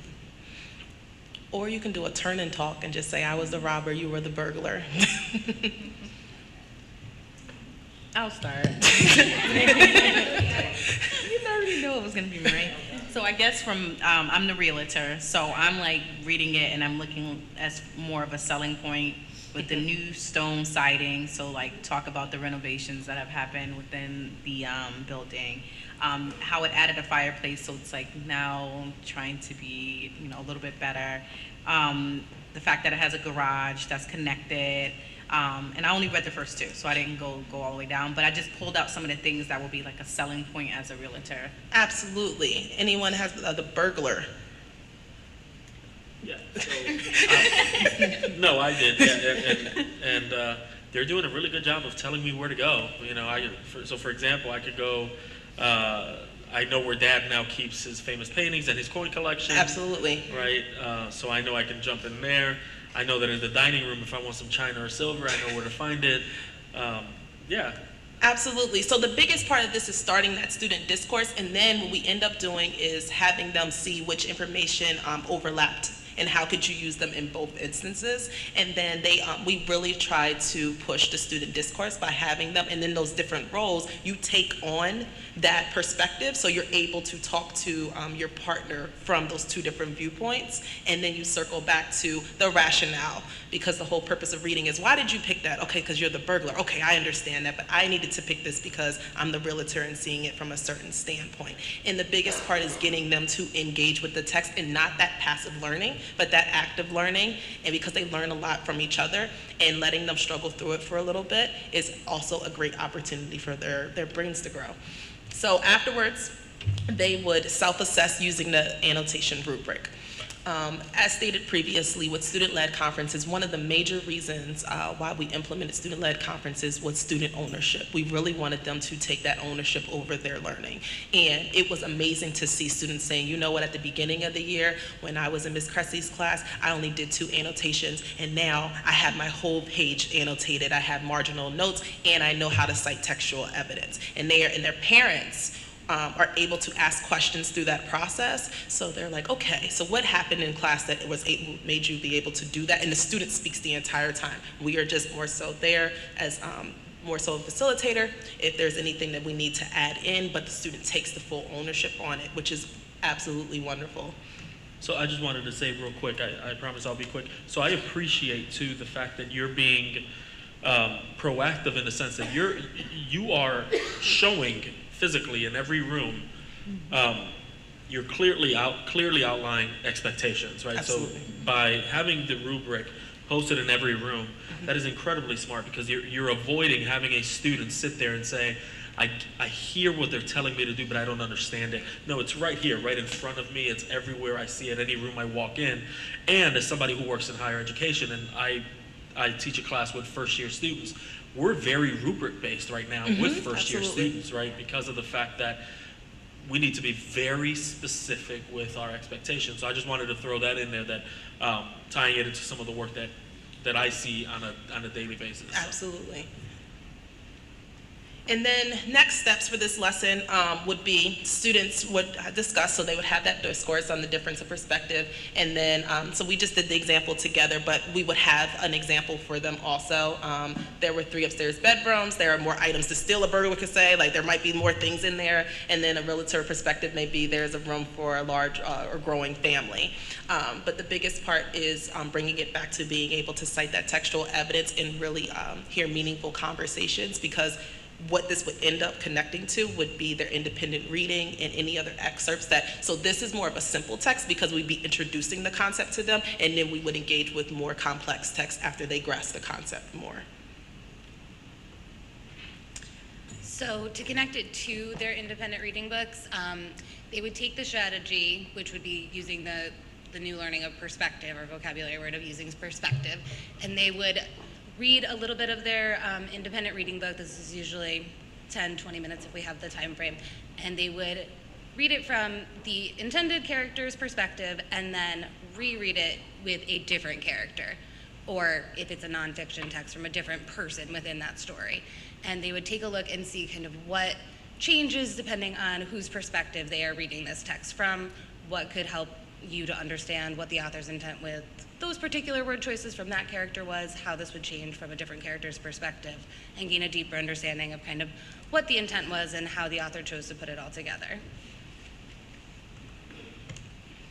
And this is our connection to how we are supporting the district's model of excellence and teaching to the whole child. I know that we saw this slide in the previous PowerPoint, but as using a close reading strategy, students become more comfortable with the text and more comfortable with various texts, and then are able to better take academic risks, which then lead to them taking higher level reading, and this continues on to college, careers, etc. within their lives. So kind of taking that basic skill and using it to guide them throughout everything that they can use it for, and being accessible for what they can use outside of just our educational buildings. Within the school climate and culture goal, close reading allows students to be academic risk takers. When they actually they gain that confidence, they're able to apply it in different areas. So that's why I said previously, we start off with more of a simple text, get you to feel more comfortable with that concept, and then we move on to more complex text. We have students that are into articulated courses, and we're really promoting the college theme, so we want to make sure that they have that foundation there, and they take risks. That's why the limited pre-teaching and really letting them engage with the test and also engage with each other, because they learn so much from one another. And then we plan to present close reading strategies, as stated previously with the AFTT, to families and with student-led conferences in order to reinforce practice at home. So parents would get a mini lesson like this. We really want to put them in the experience of what their students are having in school, so that they can say, okay, because even before Ms. Niles made us sit down and take the SAT. So we really went all the way back to, she said, okay, how many times did you need to get up? How did you feel struggling through this? Were there a couple questions? And then it also gives the parents that perspective. And they're like, okay, so I can see why my child might have certain issues or certain struggles, and then they support the child at home, and we give them the practices for that also. And then with operational effectiveness, the schedule will reflect common planning time with teachers, as we have, and intervention time we call academic coaching time. And that's focused on close reading. So what we do is we utilize the data-wise cycle in our PLCs, and then we implement the academic coaching time and strategic intervention to make sure that students have that support with close reading. Can you just do a 20-second overview of the PLC, the professional learning community? Just kind of explain it. So you want to do Pdsa? So what we did is we connected the data-wise with our Pdsa cycle. So within that period of time is per marking period. We're taking a look at the instructional strategy, what our focus is, our problem of practice that we're focusing on. We're taking a look at the strategies that we've utilized that were effective or new strategies that can be used. And then we're actually assessing our students to see if that strategy is effective, and we collaboratively look at student work. We look at the interim assessments, our benchmark assessments, and it's the cycle that's rotated each marking period to determine if students are making progress and if we as adult practitioners are being effective in our instructional practices to ensure that students are making progress. So Pdsa cycles are each marking period. Lead teachers submit their Pdsa cycle summaries to me, and that's one way for me to ensure that they're happening in alignment with close reading, but we do this for every content area, including unified arts. And they struggled a little bit at first, but now I have to say they've made tremendous progress, and they're submitting their Pdsa summaries as well, and how they're contributing to the literacy success of our students as well. Dashina does a great job providing nonfiction and fiction articles for them, but they're also using music notes. They're using songs, they're using videos now, and so it's really coming to light how we can teach this skill and strategy to our students through various platforms. So we have our Pdsa summaries. What I do is every year I align our school calendar with our marking period dates and the data-wise cycle. So for each PLC, for each date, there's a rolling agenda, so everyone is aware of what is to happen at every meeting. So it's very strategic. Everyone knows exactly what the planning is, what they're going to discuss, and what the next steps should be. And that's pretty much how we keep track of the progress that we're making throughout the year. And it's been extremely effective for us, but including the professional development this year was also beneficial because we weren't necessarily doing the rolling agenda, and so now we're able to see the steps that we're really taking and how we're growing and building as a learning community. You've got, of course, your wonderful language arts professionals here, but reading certainly is an interdisciplinary art. I wonder if you could speak to how these strategies then help the students in their other subject matters. So I think what we're teaching here is something much broader. It's a critical thinking skill. Mm-hmm. You want to take how you share with the different contents? So one of the things that we first discussed in a meeting was that we knew that the unified arts and the other discipline areas were going to need that support. And one of the major parts is that sense of teacher self-efficacy. So they need to feel confident in teaching it also. So we led professional development in helping the teachers with implementing the close reading strategies. And then I went in and co-taught with the teachers first. Well, first I did a model lesson, and then I co-taught, and then watch them do the lesson. And so we would have those meetings with the feedback, and then what the teachers would do is maybe I would work with a small group, and the teacher, we would come back and see how effective it was, how did they feel, where we would look at things that the strengths, where we wanted to grow. And then one of the things that we realized in the data-wise process is that's still our learner-centered problem. That's still something that we are continuously working on in step 5 in our action plan, is that we want to make sure that they're transferring those skills across content areas. So it's something that we're continuously working on. But having that that common rubric and that common teaching strategy across content areas, at least the students are seeing it in they're like, okay, I just did this in math. Okay, I just did this in science. And they're able to, at first, it's a little bit of resistance. It's like, why are we doing this constantly over and over? And then it turns to, okay, we're doing this constantly over again because now we re-grasp it and we get it. And it gives them, because they have mastered that skill, going back to being academic risk takers, when they go and engage with that complex text, they have that there, and they're able to approach that test in an anatomy and physiology class and say, you know what, well, I have this in my toolkit, and I can at least use this, and I know how to use my annotation and my marginal notes, and if I do not understand a word, I know connotation and denotation and ways to figure that out. And so transferred, and it's still a work in progress, but they have the annotations down now, they have the marginal notes down now, and we're working on making sure that the comprehension and that the citing the textual evidence are the next steps with that. And it's evident within the AFTT and the student-led conferences because they have to put in their portfolio progress of work from every content area. So the teacher and the student and the parents see that for chemistry, for anatomy and physiology, for social studies, U.S. history, for art, for phys ed, there's evidence of citing evidence from the text and annotating text.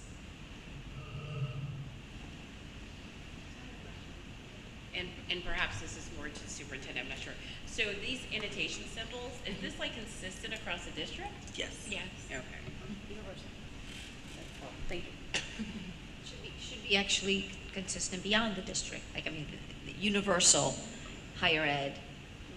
Not sure how I explicit did not you learn are. these terms, so I underlined, but I didn't learn these things. So this is great. That's really great to know. So this is actually something even beyond Hartford, that this is like the way. So if our young person now, like whether you said is higher ed or they happen for whatever reason to go to another district, they're able to take these tools and feel very comfortable in using these moving forward. That's great. Yes, take them with you and laminate them. Yeah, no, we actually in our first year common course, right, which is kind of where we have our first year students learning these critical thinking skills to survive the next 4 years, right? We actually lead an entire couple of classes, at least 2 classes around annotations and summarizing and stuff like that, but never anything disorganized. So this will be helpful. Thank you. Thank you. Thank you. Thank you.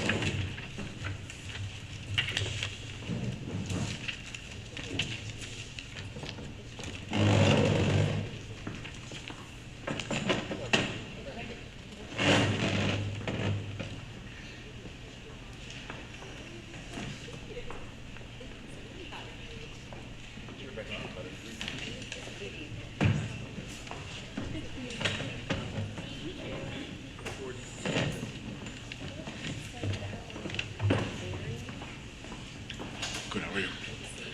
You as well.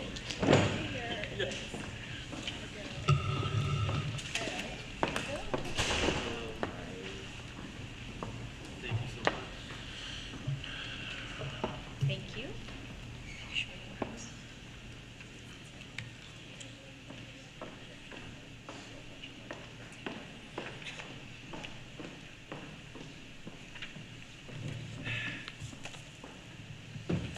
Good evening, everyone. Good evening. My name is Keisha Ryan, and this is Kevin Geisler, my assistant principal over at Freddie Wish Museum School. And tonight we were asked to talk about attendance because we have single-handedly solved this problem. Thank you. All right. I got you. Thank you. All right, so this is a list of our data for since 2014. And as you can see, although our chronic absenteeism is a little high, we have rolled in a couple of schools, Clark in 2016 and Simpson-Waverly this year. We started at 2014 on a downward trend, and then when we rolled in Clark, we went up to 34.9%. However, after having the students for at least a year, we were able to decrease that number. And this year we went back up because we again rolled in another school. We're looking to go on that downward decrease now that we've had the students for a year. However, we are rolling in Milner, some of our students from Milner next year, and then we will streamline. All right. Done with that one? Yeah. All right, so we put this data point up there for a couple reasons. Earlier, when you guys started, you said you've got your leaders in front of you and you would like some feedback. So my first piece of feedback is, if you're not familiar with this, this is CT Rise dashboard, and thank you. This has helped us tremendously in shaping conversations, having conversations with both students, families, identifying trends. So just off the bat, this has been a game changer in our building. We've gained access for our whole attendance team. So this is something that we use constantly. And speaking earlier to data-wise, I think it's really important as leaders that, we have to have a through line through everything that we do. So we have a slide that will talk about some decisions that we've made using this, this resource, and then sharing with our teachers that, hey, we're using this data, we're going to try something different with attendance and see what kind of outcomes that, that we have. So that needs to happen top down and through all decisions that we're making within our school. But, we just kind of gained access to this recently, and we've got some work to do. So coincidentally, the colors kind of coincide with the last 4 years, and we're having a real issue in August. You can see that the first data point there is August, and we've dipped down to getting kids to start school on time, and that automatically puts them on a tough recovery path for attendance. And January is in that middle, that large V that you see there in the red, that's this year. So we sort of gained access December, January, so now we've got some conversations to have and being able to prepare for those winter months. So I just wanted to share that with you, and thank you for having this as a resource for our buildings. Okay, so some of the interventions that we've put in place, we actually have great partners. And in particular, we have the Governor's Prevention Program, who provides us with about maybe 9 to 10 AmeriCorps workers who are excellent. They serve as mentors for 10 students each. So they are actually in the classrooms with the students. They're making daily calls. They are checking in with students to make sure that, hey, everything's okay. And that has made a big difference for us. We do lots of home visits. When we notice students are not coming to school, we go to their home to see what's going on. AmeriCorps also does home visits as well. When she says we, it's we. We jump in the car. 4:30, 5 o'clock, and families are very receptive, and we've been changing the mindset around that. And just that she taught me how to knock, I had to change sort of my knock. He knocks like the police. Easy. So now I don't anymore. But anyway, so that's, families have welcomed us. We're having those conversations about the importance of attendance and, and showing up. I mean, our faces and having that time with them is important to the work we're doing. We have an attendance team with a team captain at each grade level. And kindergarten is our highest issue, so we have actually 2 team captains at the kindergarten level. So we have this as an intervention just because recently at Administrator PD, Kennelly did an awesome presentation around modeling an attendance team, an effective attendance team, and they only have maybe 5 members, so we are, are challenged with high chronic absenteeism, so we've got 1 captain for each grade level. So pre-K all the way through 8th grade, there's 1 adult who's assigned to that grade level, working very closely, forming those relationships with both the students and parents. So that's why, we highlight that as something a little bit, different that we have to do. Okay, some of the incentives that we have in every single classroom, you'll see a perfect attendance chart that's up. And it's basically the letters that spell out perfect attendance in a bubble letter. And every time the whole homeroom is there, the teacher will color in a letter. When the students have filled in their charts, they bring it down and they receive popsicles or ice cream and from an administrator. So one of us come in, we make a big deal about the class, reaching their perfect attendance, and the kids love it. And they actually try to peer pressure each other to come in so that they can get the popsicles and ice cream. The other thing we tried was we started with putting up names on the smartboard for everyone to see during our opening meetings in the auditorium. And then what we decided to do is we lined every student up in the hall. And we had all the students with perfect attendance for that month meet us in the gym. And what we did was once the whole school was lined with students in the halls, we walked those kids, we marched them down the hall, and everyone clapped for them, and they cheered for them. And the kids were so excited, one, that everyone was celebrating them, but the ones on the sideline was like, I'm gonna get there next time. So it's a big celebration for our school to watch 100 kids walk down the hall because these guys have perfect attendance. 135. Sorry, 135. 164 tomorrow Yes. at 2:45. Yes. So, yeah, pretty cool stuff. Yep. We've also offered, we had our AmeriCorps workers provide us with the list of students who have perfect attendance, and we had special snacks for them where we again celebrate them. They come into the auditorium, they get their special snack, and then they go back as part of their lunch wave so that we're not interrupting academic time. And lunchroom recognition is when we, as the administrators, call out the students' names and everyone claps for them and celebrates. Thank you for coming to school every single day. And the students seem to like that. We also give them little things like pencils and certificates. And get in line first for lunch. That's important.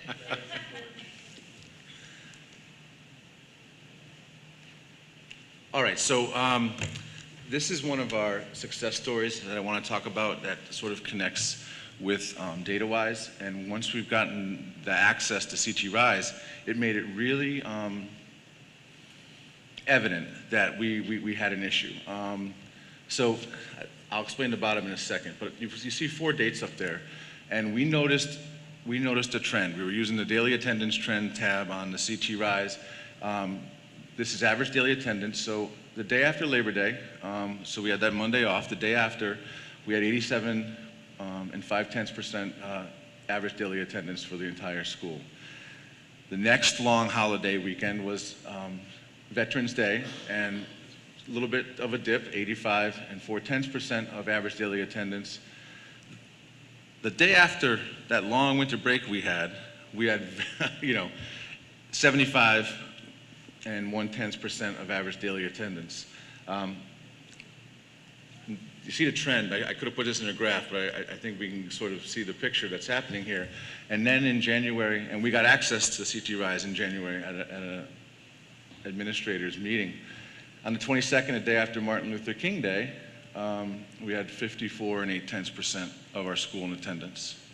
I do believe there may have been snow that affected that, but that's more than almost half of our school was absent that day.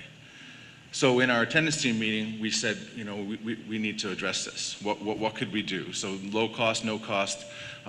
We decided to build up some excitement, and before the President's Day break, that Monday that we have off, if we told students, if you're in school on that day when you come back, your teachers are going to have a coupon or a token for you to have a dress down day on that following Friday.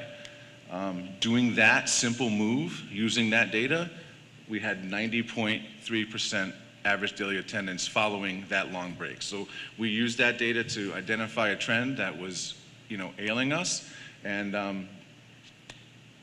saw great results. The bottom there is just a snippet of an email that I sent. I just give you the gist of it.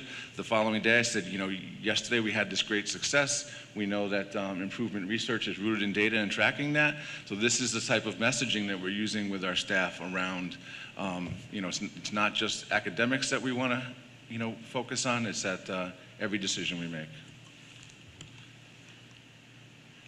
A couple other little success stories. That's a photo. Kindergarten has been really challenging for us. So this is something that changes monthly. They keep track of the homerooms and perfect attendance. We are celebrating some perfect attendance tomorrow. So 7 out of our last 8 months, we've had 100 or more students with perfect attendance, and 170 in December. So that was our highest month, and we were pretty excited about that. We're nearing that again with the 164 we're celebrating tomorrow. I just want to talk about the last 2 bullets there about some particular students. When I used and we used the CT Rise with a student, they decreased being absent on Fridays by 300%. And I'll explain that. So I sat with a student, showed them, if you've ever seen their attendance, there's like a map that shows up on the side of green and red, and like immediately we're like, wow, you've missed 6 Fridays. So from August to December, she was absent 6 times all on Fridays. Showed her that, and this is a 5th grade student, showed her that and said, what can we do to change it? And since January to now, she's only been absent twice on a Friday. So that's a huge decrease in just having that quick. I mean, Power School's great for many things, but it doesn't run reports or show you that live data that In color. that is effective. With what he was talking about, also moving forward, we'd like our classroom teachers to have access so that they can, show students and have these conversations with students also. Hey, look at this, you were absent every Monday. How can we change that? What can we do to help so that the classroom teachers are our first line of the defense? The picture that he was talking about was one of the case managers for kindergarten. They display that so parents walking by can see the perfect attendance for classrooms, and the kids, they're like, oh, we need to be here, so the kids are pressuring their parents to be there so that they can put up stickers so that everyone can see. And then finally, we have 12 students who have made significant improvement. And when I say significant, dropped by almost, like starting the year since January with maybe 10 or 12 absences, and then since then having, a huge slash just by having connection to the Governor's Partnership and AmeriCorps, those mentors. We started tracking that, and they've had a huge decrease in the amount of absences since forming a close relationship with that mentor. So what have we learned? We need to make school fun and have a connection for students to have relationships with our staff. Some of you talked about what are some of our hurdles. Yeah. Transportation. Our families are walking down Barber Street. There's liquor stores. There's people hanging out there. So it's hard to send your young kids down the street not knowing, did they make it to school? When it rains, when it snows, they're walking. So maybe looking at the mileage again for how what we consider for busing may be something worth looking at. The health exclusions. When kids are sick with a fever or they're throwing up, we tell them you can't come back to school for 24 hours. So we're essentially shooting ourselves in the foot, telling them, you can't come back. Immunizations. We have, some kids that are excluded because they don't have an updated physical, or they don't have the immunizations that they need to continue. So our nurses will send out a letter that says, you can't come to school until you get those. So what we try to do is hook them up directly with a clinic that they can get right to. But sometimes that doesn't happen as quickly. So that again leads to our absenteeism. Power School registration. Because registration is centralized, when they register down there, they're put into our Power School. However, when they come to the school, they may not have their physical, so they can't start. So they've already, accrued absences and haven't even begun yet. So maybe ways around that. One of the things we worked on was showing parents the correlation of growth between the attendance and academics. We looked at 2 stories. This is something that we got from another school where we showed this is a student on track with attendance in kindergarten and where they ended at the end of the year versus a student who started in kindergarten and this with high absentee rate and their growth, but it's not as significant as a student who is present and in school. So, getting that type of information to parents that's what we're really concentrating on. Any questions? So, great presentation. This is really great. Thank you for hanging in there with us, because you guys were last. So, love your feedback on the CT Rise. Very impressive. It sounds like you immediately got access and immediately made use of it. Is there anything you want to share in terms of, like, sometimes data can be overwhelming? I know the team at CT Rise, and so I'm very impressed with my partners from another project. But I'm just wondering, like, is there, it seems like you guys immediately jumped in. Are there any concerns in terms of it being overwhelming, or is it something easy to jump in? You talked about hopefully being able to scale it up to classrooms. And I was just thinking about needs for training and things of that nature, and I just wondered, because it seems like, I know you guys have teams and you have your team captains, but it seems like you guys are a two-person team right here in terms of leadership team. So could you just talk a little bit about that in terms of? It is fairly user-friendly. If you could remember your password. Let's get in there. I've been there many times. So I don't think that we've delved into what it is totally capable of, because we're sort of using the attendance bands tab, let's call it that, most frequently. Even the chart for monthly attendance gets a little confusing when you start looking at all those different lines, but we haven't delved into it as deep as what it can offer. So I'm sure it could pose some challenges, especially for teachers, because there is so much on it, and it's not just attendance. There's behavior and everything else. So maybe if the access for teachers is limited, like Power School is, that you can only access, certain levels of tiers of access. But no, when we met with the attendance team and they found out they had access, I literally spent 10 to 15 minutes just showing some of the key points, and they were able to figure a lot out on their own and work with students and families on it fairly easily. And I think the chart with red and green that shows, when you're absent, and just to be able to identify trends, to put it in their face and say, look it. Yes, and showing parents too during conference time. Hey, what do you notice? It's always red on Fridays. What's going on Fridays? Is there something that we can do to help? Is there an appointment? Can you possibly make it later and bring them into school, first? So just that trend and being able to show everyone. Normally it's like guesswork, right? I think you were out last week sometime, but it's there for you. It's a picture. So I think that is really easy to use and displays exactly what we want it to display. Can I just expand on that? So it can be very overwhelming, the entire suite of dashboards.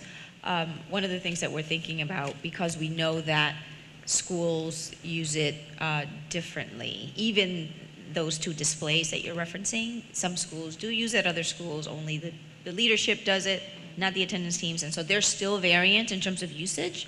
One of the things we're thinking about is, there are a couple protocols that the high schools, Hartford High has been using as part of the RISE work that involves the student. And so I think that's the next step that we want to lift. And then we have to think about the professional learning that we would need in other schools that, aren't where you are in terms of, it sounds like, like data and, having an inquiry culture is something you've started to work on. So I think, different schools are at different places, but that's ultimately, we had RISE, we were able to get access for all schools in January, and so I know it's still at different places, but we do want to get to a place where the entire suite is used, and then ideally, and I don't know if RISE, ever watches our board meetings, but ultimately where we want to get to is, having the capacity so that schools, depending on their levels, are able to design their dashboards. Remember, 9th grade has a specific dashboard that's designed for them around being on track and coursework and all that good stuff. And so ideally, that's what we want to get to, at the lower grades as well. Thank you. The other question I have before I turn it over to my colleagues is, you talked about those home visits, and I'm just interested in any trends or patterns, especially you heard, or some things that you saw or heard challenging. It's always interesting about why a student didn't come. You talked a little bit earlier in terms of trying to hopefully provide supports for parents, whether it was around the immunizations and the physicals and stuff like that. But I'm just interested in, hearing some of the things that you guys are hearing since you're going into the homes with these families. some of it is that the child isn't feeling well, right? And so we say, well, you can bring them in and let the nurse look at them, you know? Yeah. Better to mark them present and be here, you know, and let the nurse see if they really need to go home rather than just keeping them at home. So at least they will have some part of their education. Okay. Some of them miss the bus. You know, that's a big one. So we're really looking at maybe having a community, some of our community partners help us with a walking school bus or just something to help us get the students that are either missing the bus or not on the bus at all to school. A lot of them also, the parents are sick. So if the parent is sick, they have no way to school. That's the other. Anything else? No, not so much in, just, I mean, some of the older students and, you know, the middle schoolers we're visiting because they might have consecutive absences, and, you know, parents are telling us that, oh, it's been tough getting them up in the morning or stuff like that. So just, you know, having that presence and saying, well, it's important that they get here, and even if it is going to be late. I know tardies can be problematic, but I mean, if we can at least get them, you know, into school at some point, that's better than, you know, not at all. So that's part of the, you know, intent of having those home visits when we see those consecutive absences for older students. And sometimes parents work, so they leave out of the house early, expecting their kid to get up and go to school. Can I? To our conversation previously around before school, right? Programming and the role that our CBOs can potentially play on that. I know that's not where we are today, but it is a conversation that I think is important for us to think through. Can I jump in here? So thank you both for your presentation. Really, really helpful. Two quick things, and I really want to get these out before I forget. So one of your slides, the dress down day incentive, right? So you put up those 4 dates up there. Obviously, it turns out that they're all 5 dates technically, but the 4 dates where you provided the numbers, they all happen to be holidays, obviously. But I'm also noticing that 2 of those 4 dates also happen to be very well known for folks to take vacations around that time, right? So for example, Labor Day and winter break. So for Labor Day, we know that our parents might just not be here yet, right? And students are starting late. So I say that for a second, I'm gonna come back to that. And then winter break, same thing, right? We're expecting our students to come back, right? The day as soon as winter break is over, but if they're at Disneyland or if they're at, you know, somewhere else, somewhere warmer, that's going to be a big issue for you all. So the reason I bring this up is we actually had a conversation, and this really is just an opinion question. I want to hear your opinion. We had a conversation as a board for a moment, and then within the Teaching and Learning Committee, which I chair, about the academic calendar and adjusting it to start after Labor Day instead of before Labor Day, which obviously would also push the end of the year back, considering we also get snowed out quite a bit, right? So a little bit of feedback to that, right? We're not going to do that anytime soon, but a little bit of feedback to that. If you have, and then I have one more thing to ask after that I forgot, but I'm going to remember it. I might have 2 answers from 2 different lenses, because as a classroom teacher, I love the 4 days of just having that time to really focus on, as I heard Ms. Barney say earlier, you know, those expectations and routines. But now as an administrator looking from a different level, I'm like, wow, this is an attendance concern because students are not starting on time, as you saw that in that one graphic. So it's challenging. I could say, you know, give and take, right? So if we start school later, let's work on the parking ban policy about, you know, when we have a day of school off, and guess what? We have a second day of school off because our parking lots are full with cars. You know, this year we were very lucky, but last year, you know, I think it was like 11 days that had to be made up that pushed that. So if you had a later calendar starting in September, and we've got a year like we did because I think there was like 4 double snow days because of parking ban. but we use the schools. I mean, those roads need to be, so it's a tough challenge, but I don't know if I'm answering your question, but I'm just giving you my opinion on the scenario. Yeah. Well, little different and off topic, but not off topic. We noticed, and we've learned in professional development also, that students lose a lot that they learn over the summer, right? So why not go to a different type of schedule where we're on for 4 weeks, off for a week, on for, just something different, kind of like the capital prep schedule. So that way school teachers and students are in school year round, and WISH would love to pilot something like that. Then we can kill 2 birds with 1 stone. But seriously, like throughout the year, we have to do something different. We've been doing the same thing, and our chronic absenteeism is very high. So what if we kind of change it up a little and think outside the box? I slightly agree with the fact of just changing up a little. The only pushback, and I'll say to my colleague, is that our families that we're discussing that are chronically absent are most likely, and again, I'm stereotyping, they're not most likely are not going on big, long vacations. So we know that our chronic absenteeism is based on the things that you discussed: walking to school, sick families, and maybe having to take care of younger siblings. Like, these are the reasons that we've seen systemically in the Hartford area.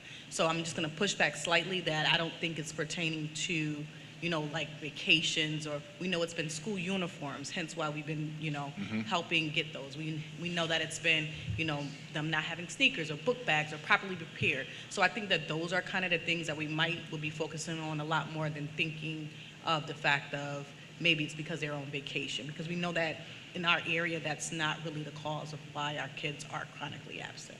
No, I absolutely understand, and it actually, this ties into my second point. So, and I know that all too well. I actually started taking public transportation, not the bus, but growing up in Chicago, I took public transportation by myself, starting in and I'm not joking here, like the 3rd grade, right? And because that's just the only way that we could get to school, absolutely. So I get that. I just used the vacation as an example.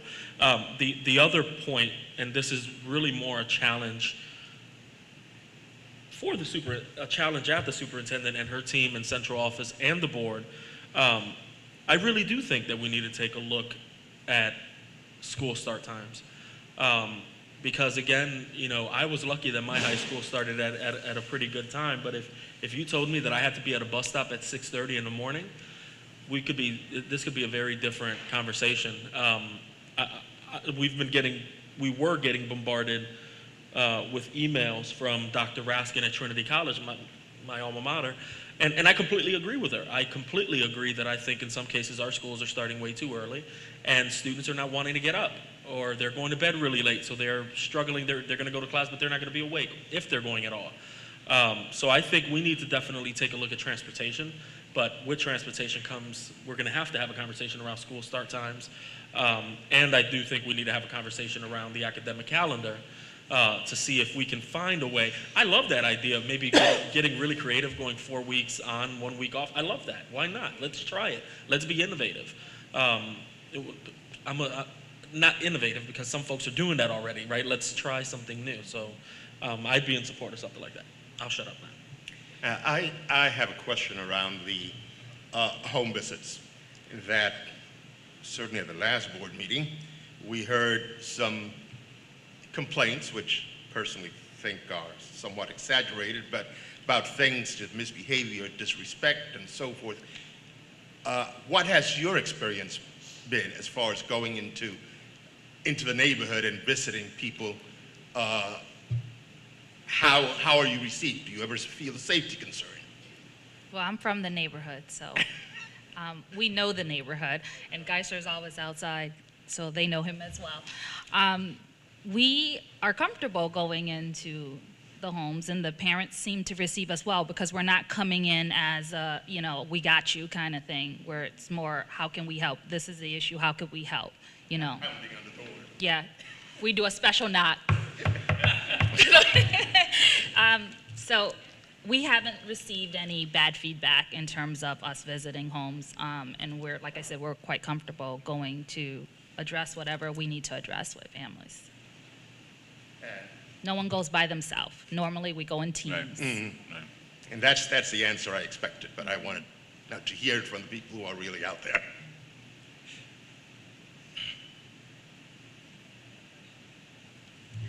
So my friend, you talked about incentives at one point, which sounded great.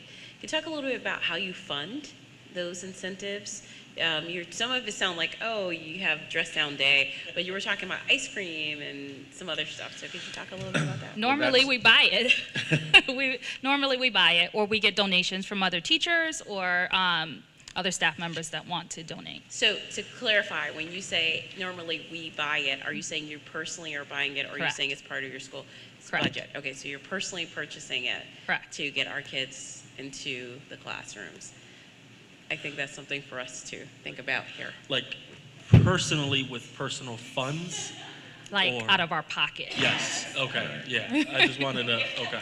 Some of it, not all of it. Let's, we have a wonderful partnership with, like I said, the governor's partnership and AmeriCorps. So our big celebration tomorrow, when we bring them into the gym, and last month when we tried the celebration walk and bringing everybody together versus during lunchtimes, they purchased, they have it through their grant, to provide that. So it was a small snack and like a juice box, so it's not overly costly for them. They've got it built into their attendance initiatives as well, but not everyone has that. The So not every school popsicles has we that. purchase, and Right. it's not costly for us to do that. And as just a comment, I think some schools, people can be creative. I know when my son was at Burns, one of the community partners, the village, several times a year, they take photographs and they charge. And it's the actual staff that does it. And the money collected is used for student needs, including things such as what you're saying, incentives, and they use it to give awards at graduation and promotion ceremonies and things like that. But they raise the money among themselves. Great idea. Thank you. And I'll add to that, those non-costly incentives, like you do the dress down days. I know that in my boys' school, they'll do like a pajama day if you did this, or if they'll come home and say, hey, you're supposed to return this in, they'll give them like a homework pass for like the day. So it could be, utilize those like non-costly incentives that I see that you all are doing, the celebrations of just a pat, just saying that you're doing a great job. So thank you all for that presentation, because I like to see some great things that are happening with our attendance as well.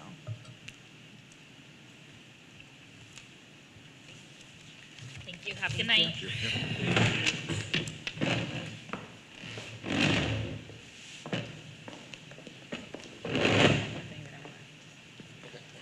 So just to, again, thank all of our presenters and Dr. Negron and the team for their great work. Just to kind of lay out the challenges that remain for us.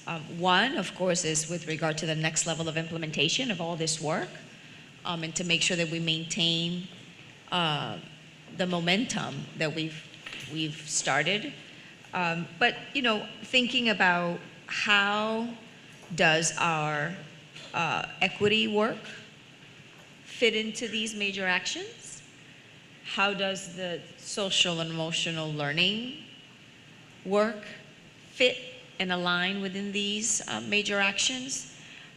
We worked really hard to try to, as you see, align all of these, right? So that the literacy work is not separate from, the continuous data process.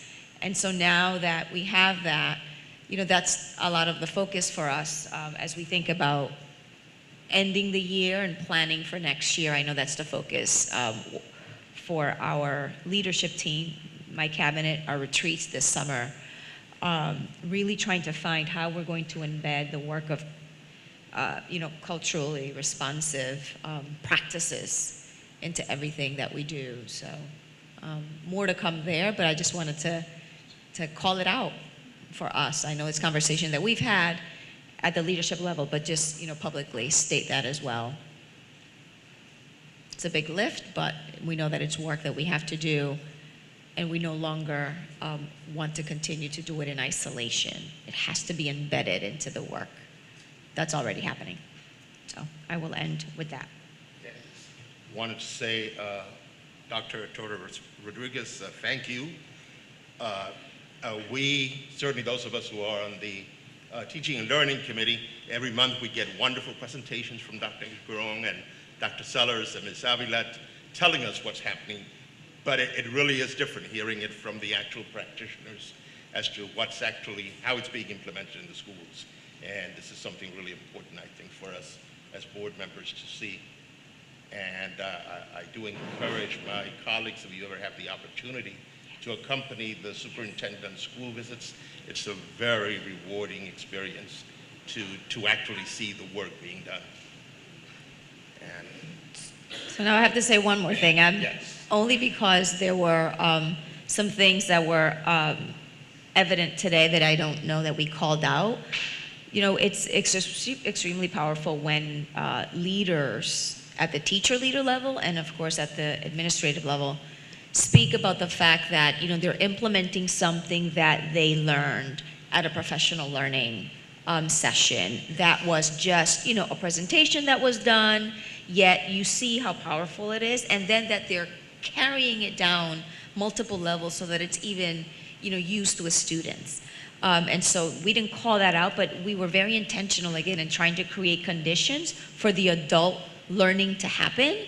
And with the budget that you'll you know, have before you, that is one of the key levers, making sure that at all schools there's time for collaboration for the adults to learn from and one another. That is something that we've not had district-wide.